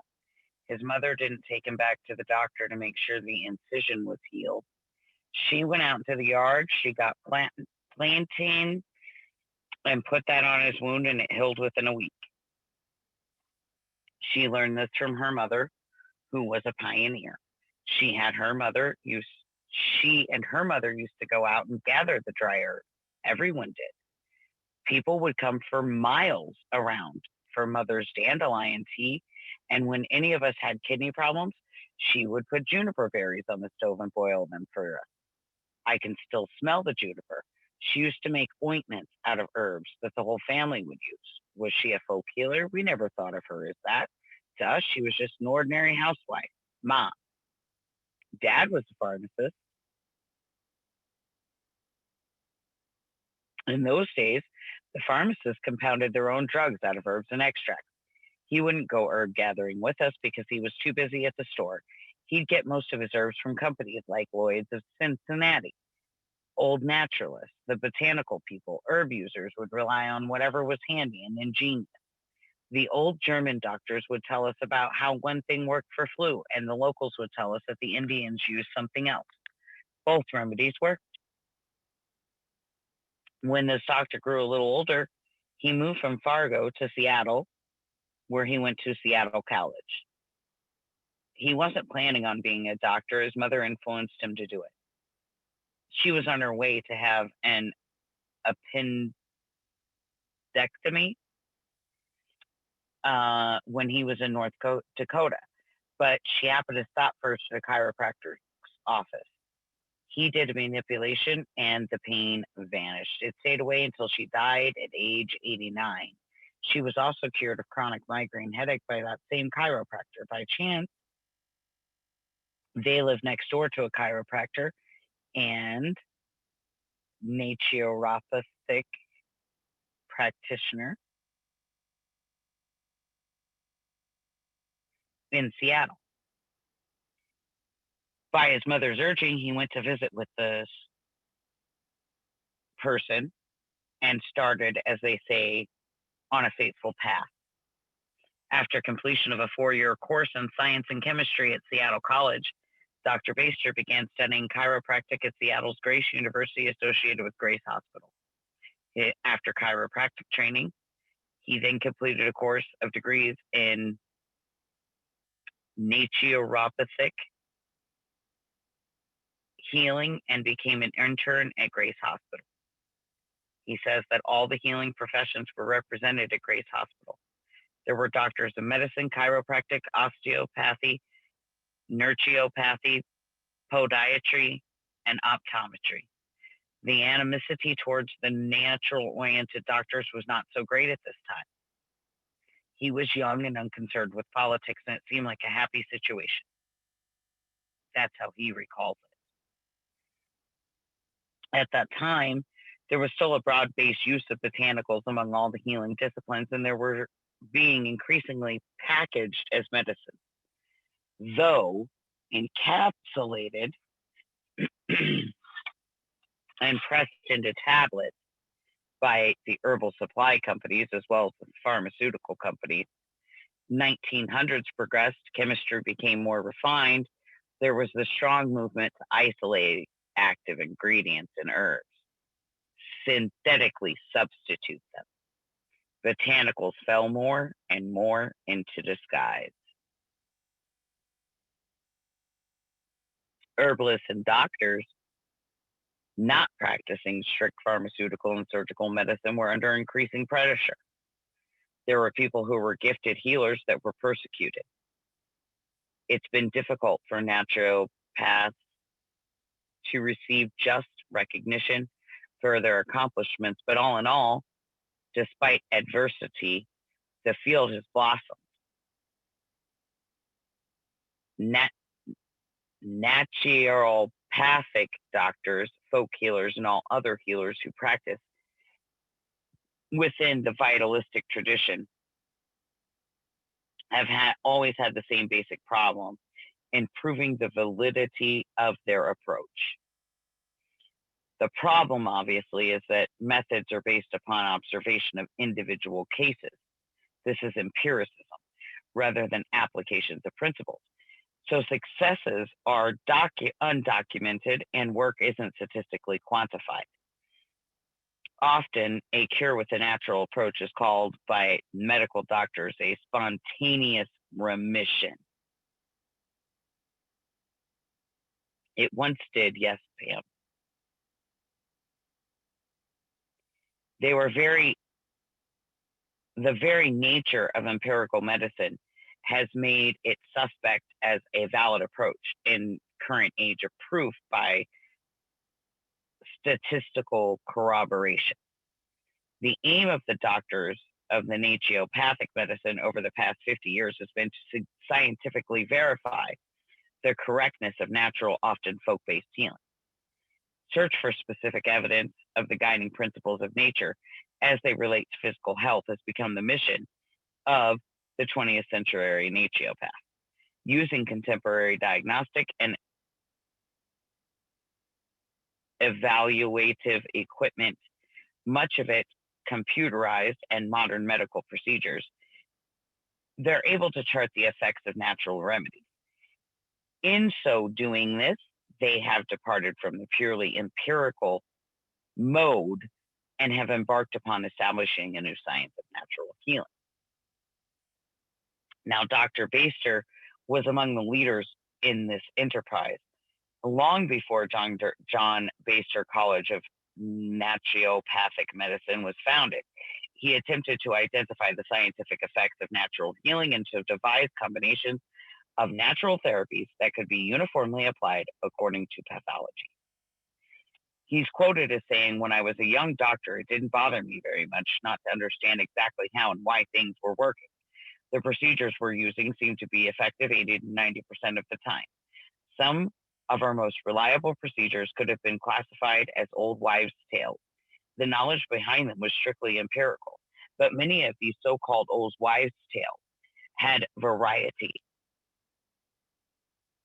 As he progressed as a doctor, though, and as the demands by the medical community for scientific rationale increased throughout the centuries, Dr. Baster became more active in addressing casual aspects of disease and natural healing with folk-oriented techniques, as did the entire naturopathic profession. The primary difference between old folk healers and modern naturopathic is that the naturopath understands the chemical and physiological actions of medication. This is stated by Lester Griffith, ND, an associate of Dr. Baster's at the John Baster College of Naturopathic Medicine. The old herbal doctors worked by experience and didn't know why things worked. Some of the real old timers even believed in the doctor and his signatures. The belief that if a plant was heart-shaped, it was good for the heart, or if it was liver-shaped, it was good for the liver. Dr. Griffith, with a bachelor and master's degree in psychology, received his ND or naturopathic doctor degree in 1975. He's one of the current crop of recent naturopathic graduates who is determined to boost the status of naturopathy, not just within legal framework of medicine, but also within intellectual realms of science. Naturopathic colleges are now researching the actions of medication. One of these things that is very troublesome in modern naturopath is lack of scientific research on herbal drug action. We rely upon old body of empirical knowledge, but we recognize that many of the people who contributed most to it didn't really have the foggiest idea of what was going on. Some of the old-fashioned naturopaths still aren't very concerned about why things work. Their main concern is that the patient gets better. This is admirable enough on a humanistic level, but it needs to be considered that to complete as an intellectual discipline or a scientific art, we need to see patients get better. We also want to know why. You probably never can determine exactly why each drug or procedure works for each patient, considering the synergistic qualities of combinations of drugs, interface with biochemical individualities, and emotional lifestyle differences. We don't even know, for example, why stimulants seem to calm some hyperactive children, but we can attempt to ascertain why a given remedy worked for a particular patient, and in doing this, add to a body of knowledge from which we can extract principles that may help in the future. The set of principles will also help the profession achieve intellectual credibility. One of the reasons naturopaths haven't been able to extensively research the whys and hows of the procedures. According to William Mitchell, ND, who at this time was the director of admissions at St. Baster's College, is because they are not subsidized by large foundations, companies, or colleagues. Doctors studied pharmaceuticals because there was money to do so. The money came either directly or indirectly from the pharmaceutical companies themselves. They were not, however, many grants for plants. The feeling was simply that there was no real money in natural medicine, primarily because so much of it is based upon lifestyle changes the patient must make. Therefore, no major corporations have funded studies of botanical medicine. Natural healing can be a relatively lucrative profession on an individual level, but it does not and may never support giant corporations and hospitals. Dr. Mitchell, an initiate skepticism of natural healing because of its intellectual foundation and empirical knowledge, says that the scientific community simply wasn't interested in scattered observations that Comfrey works for this problem or that problem. The irony concerning the presumed inexactness of folk healers with naturopaths have striven so hard to counter.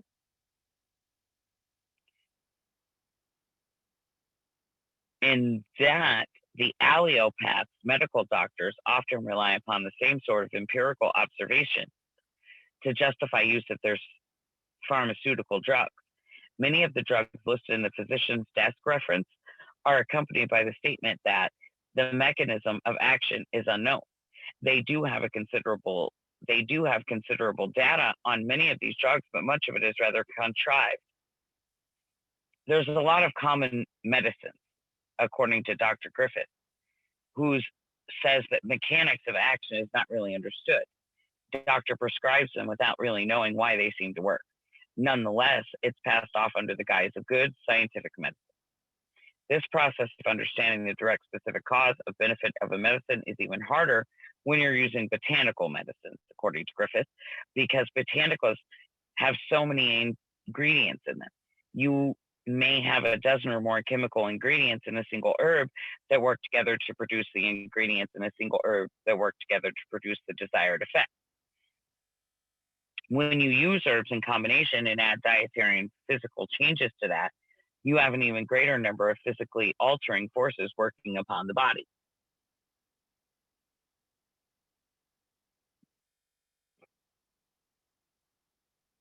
There are then limitations on ability of natural healers, even in the most scientifically learned of them, to delineate all the reasons for the success of folk-based healing procedures.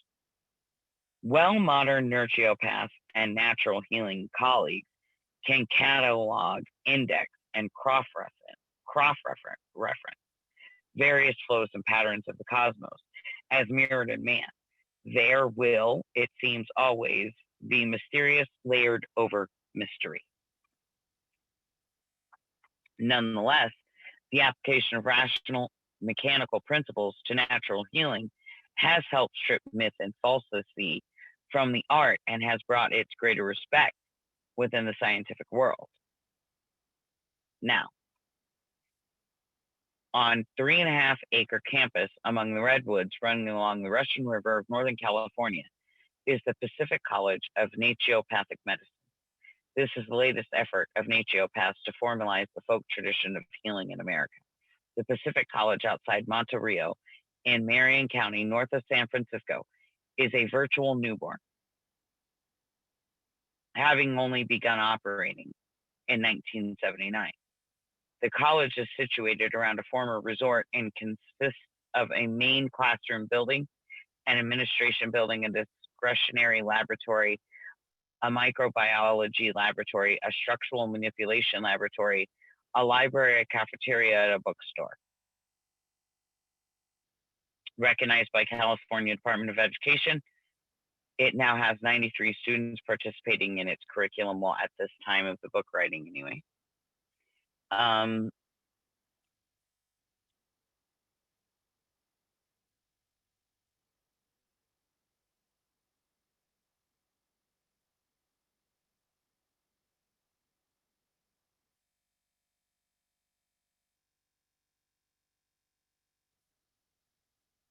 Sorry, I wasn't paying attention to chat again. I apologize.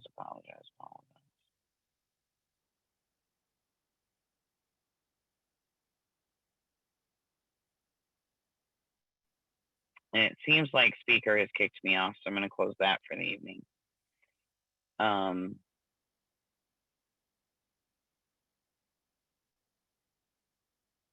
Scarlett is still with us, but we haven't heard from her in a minute.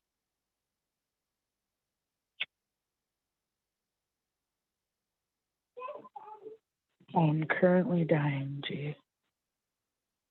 Oh, children. That's why. No. I was like sick all of a sudden, G. What? I don't. Yeah, like nauseous and like just. It just hit me all of a sudden. I've just been listening. That's good. No. No. That's where I've been. So I've been around, but.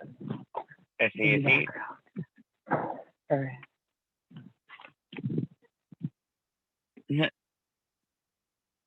Now, this college, after completing an undergraduate pre-medical curriculum at a college or university, naturopathic doctors to be attend 4 years of naturopathic college. And there they take courses in anatomy, biochemistry, disease diagnosis, gynecology, human biology, minor surgery, obstetrics, pathology, pediatrics, and radiology. They also study natural healing procedures, including acupuncture, clinical ecology, electrotherapy, herbology, homeopathio, hydrotherapy, immunology, lifestyle modification, natural therapy, psychological healing techniques, stress management, and structural manipulation. When students at Pacific College finish their laborious 4-year education, they will, unless conditions change, all move out of state. Naturopaths are not allowed to practice in California. In fact, only in Arizona, Connecticut, and the District of Columbia, Florida, Hawaii, Oregon, Pennsylvania, Utah, and Washington, and 5 Canadian provinces are naturopaths licensed. In all other states, they can be arrested for practicing medicine without a license unless they have a license in another healing specialty, such as a medicine or chiropractic. There is now legislation pending in Nevada and California and litigation in federal courts to standardize and improve naturopathic licensing on a national level. In only one state, which is Florida, are naturopaths allowed to prescribe all pharmaceutical drugs, and that state is currently allowing no new licenses for naturopaths.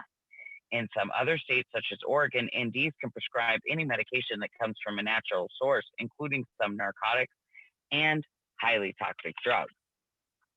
Naturopaths are more limited by legalities than they are by training, according to Michael Ankreski, ND, director of the clinic of Portland's National College of Naturopathic Medicine. They have the skills and knowledge to do practically anything a medical doctor can do short of surgery, but are limited by the existing statutes. There will probably be changes in laws governing medicine over the next few years, says Gregory Crisp, 31-year-old president of California's Pacific College of Naturopathic Medicine. The realities of health-related economics, which include a 700% increase in the cost of medical care from 1964 to 1979. A 700% increase in cost of medical care between 1964 to 1979, y'all. That is horrendous. And it's just gotten worse since then. Because it damn sure has not gotten better. That is awful. 700% increase. 700%. That is criminal.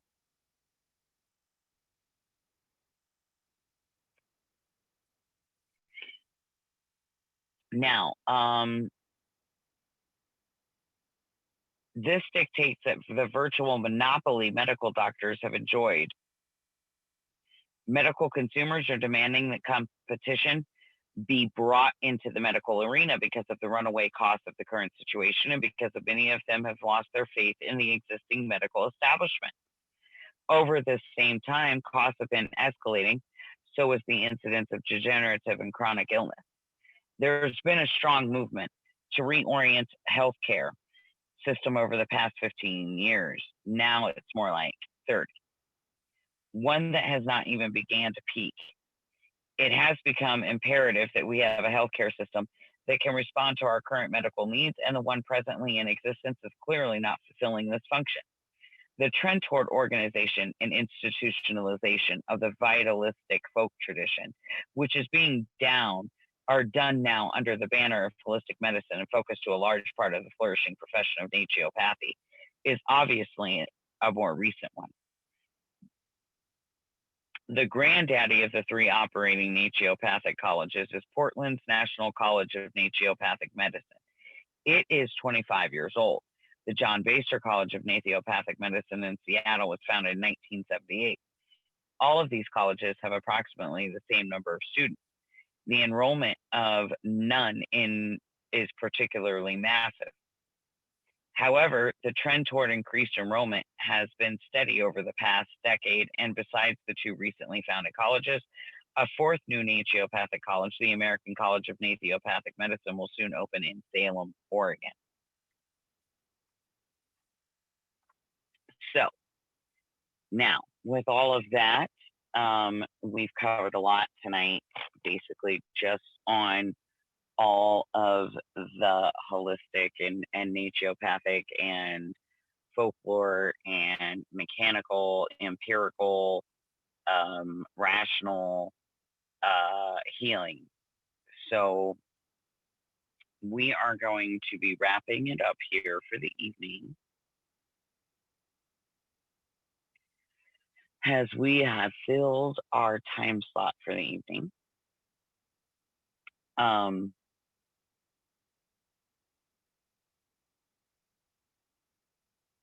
And we want to thank everybody for being here tonight.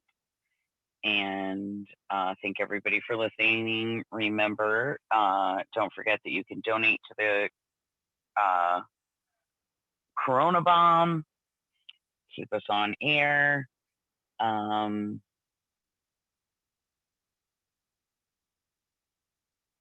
As well as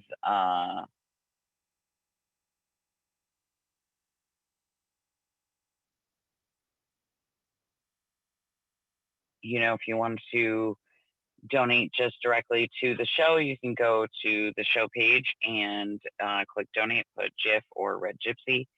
If you're looking to donate to David for his birthday or any of his other things, or to the homestead itself, you can send those to P.O. Box 446, Swatch, Colorado 81149. You can PayPal me at Red Gypsy GIF. You can Cash App at the cash symbol Red Gypsy If, or Red Gypsy If, Red Gypsy GIF. And you can also donate to me on Facebook through Messenger. I hope that everybody is staying safe. I hope that everybody is staying sane. I hope that people are figuring out the differences between, being fully dependent on a system for your health and being dependent for yourself and your own well-being, because this is going to be an important part of life, and it's going to need to be happening, and you're going to need to be more aware, and you're going to need to be taking more responsibility for self. And that's not going to go over well with a lot of people. I know there's a lot out there that feel like, they can't do this, or they haven't been trained to do this. And you haven't been. You absolutely haven't been, because they've robbed you of it. They've been robbing you of it. They continue to rob you of it. They've lied to you about it.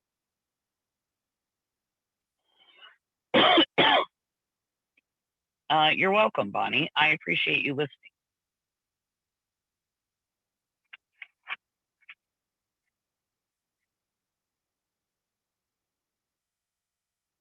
Exactly, Bonnie. And, I said it earlier in the show. I don't know if you caught it or not, but like I said, any prescription that they're going to give you, there is a natural alternative to. It started off natural to begin with, and they've manipulated it and synthesized it and made it into this man-made drug and prescribed it and patented it. Well, I'm sorry, they patented it and then prescribed it to you. So anything that you are taking out there that is a prescription, there is a natural alternative to. You just have to locate it. You just have to find it. And then you have to make use of it. And then you have to find your dosaging, how it works best for you in your system, what it does for you. And you have to find multiple ways too, because one herb may not work the same way with your chemical makeup in your body as somebody else's. And you may need to add something or take something else to counteract another part of it for it to affect you. It's not a complete exact science.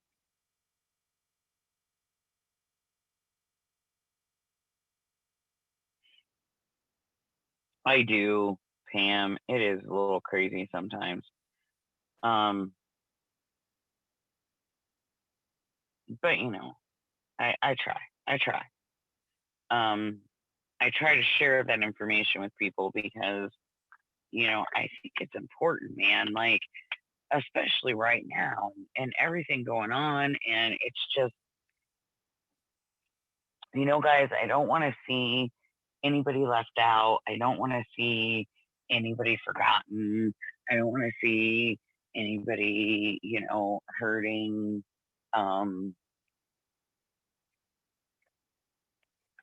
But unfortunately, this is going to start happening more.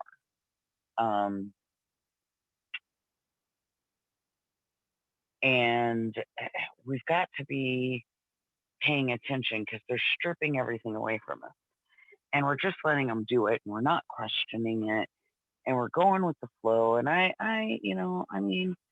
a go with the flow person too most of the time.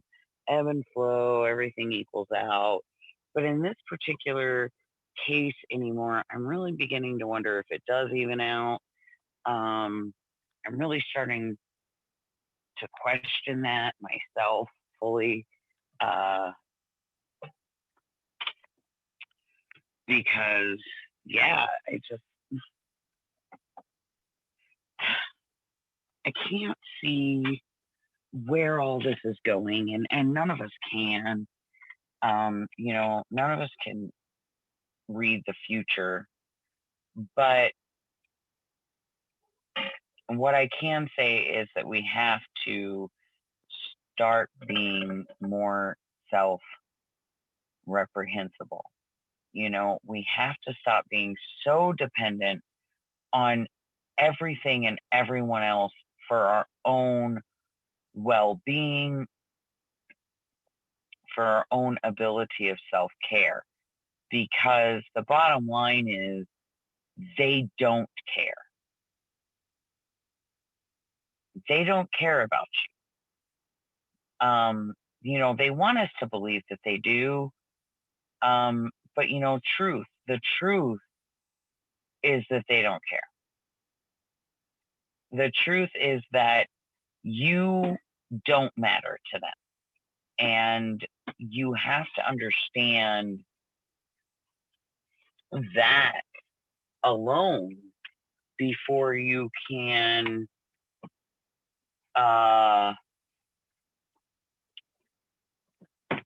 really even go further. Because,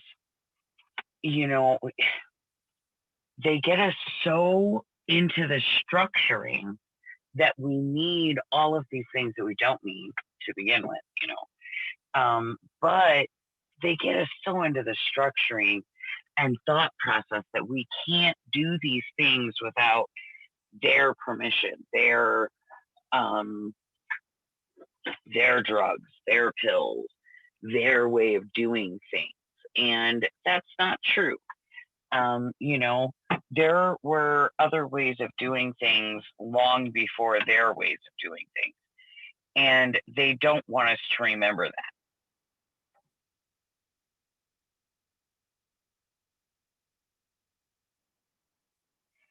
Yes, Bonnie, they want us to be so convinced that the system's going to save us, right? Have you ever known the system to save anybody? Because I sure shit haven't. I mean, I call it an observation, and I guess I'm still pretty young, only 41 years old, but in 41 years of my life, I have to honestly say that I haven't seen the system help anybody, truthfully, in the end. So, that being said, guys, we're going to wrap it up. I hope everybody has a good week.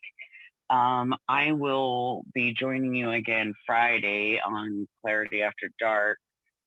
And then, of course, Sunday, Jeff will be back.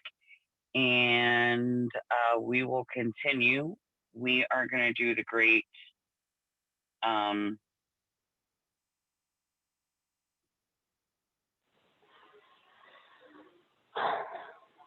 Wonderful. Wonderful, wonderful. We're going to do we're going to get, now that we've gotten past all of the stuff that I've been trying to get past for like ever now, we will dive into plants. And we're going to dive into plants on levels that is going to shock, amaze, and surprise people. Just like what we've just entered into now, but it's just going to be pretty specific to the plant world. So get ready and geared up for the plant knowledge, and sneak peek, sneak preview a little bit. I'm about to teach you that veganism has no place in reality, because the basis behind veganism is that we don't eat living things. I am about to prove to you that research has proven, since way beyond your imagination, that not only are plants a living thing, but they too experience emotion, can speak, can move, and have interaction with you. Don't believe me? Hang tight. Come next week, we're going to start talking about the research that has actually proved this, that you are very highly unaware of. So, let's say, Lord, we ask you to look over everyone for the next week. We ask that you bring down your hand, Lord, and guide these people who are ruling our lives to whatever end or justification they need to come to. They cut you out. Hold on. They cut you out that whole last thing you just said, like the last 20 seconds, because I was like, oh, we lost Red. That it doesn't happen very often. So you're going to have to go back to think we can't, or I forgot what you said, but they literally cut you off the last 30 seconds. Interesting. Yes. So it was interesting. I'm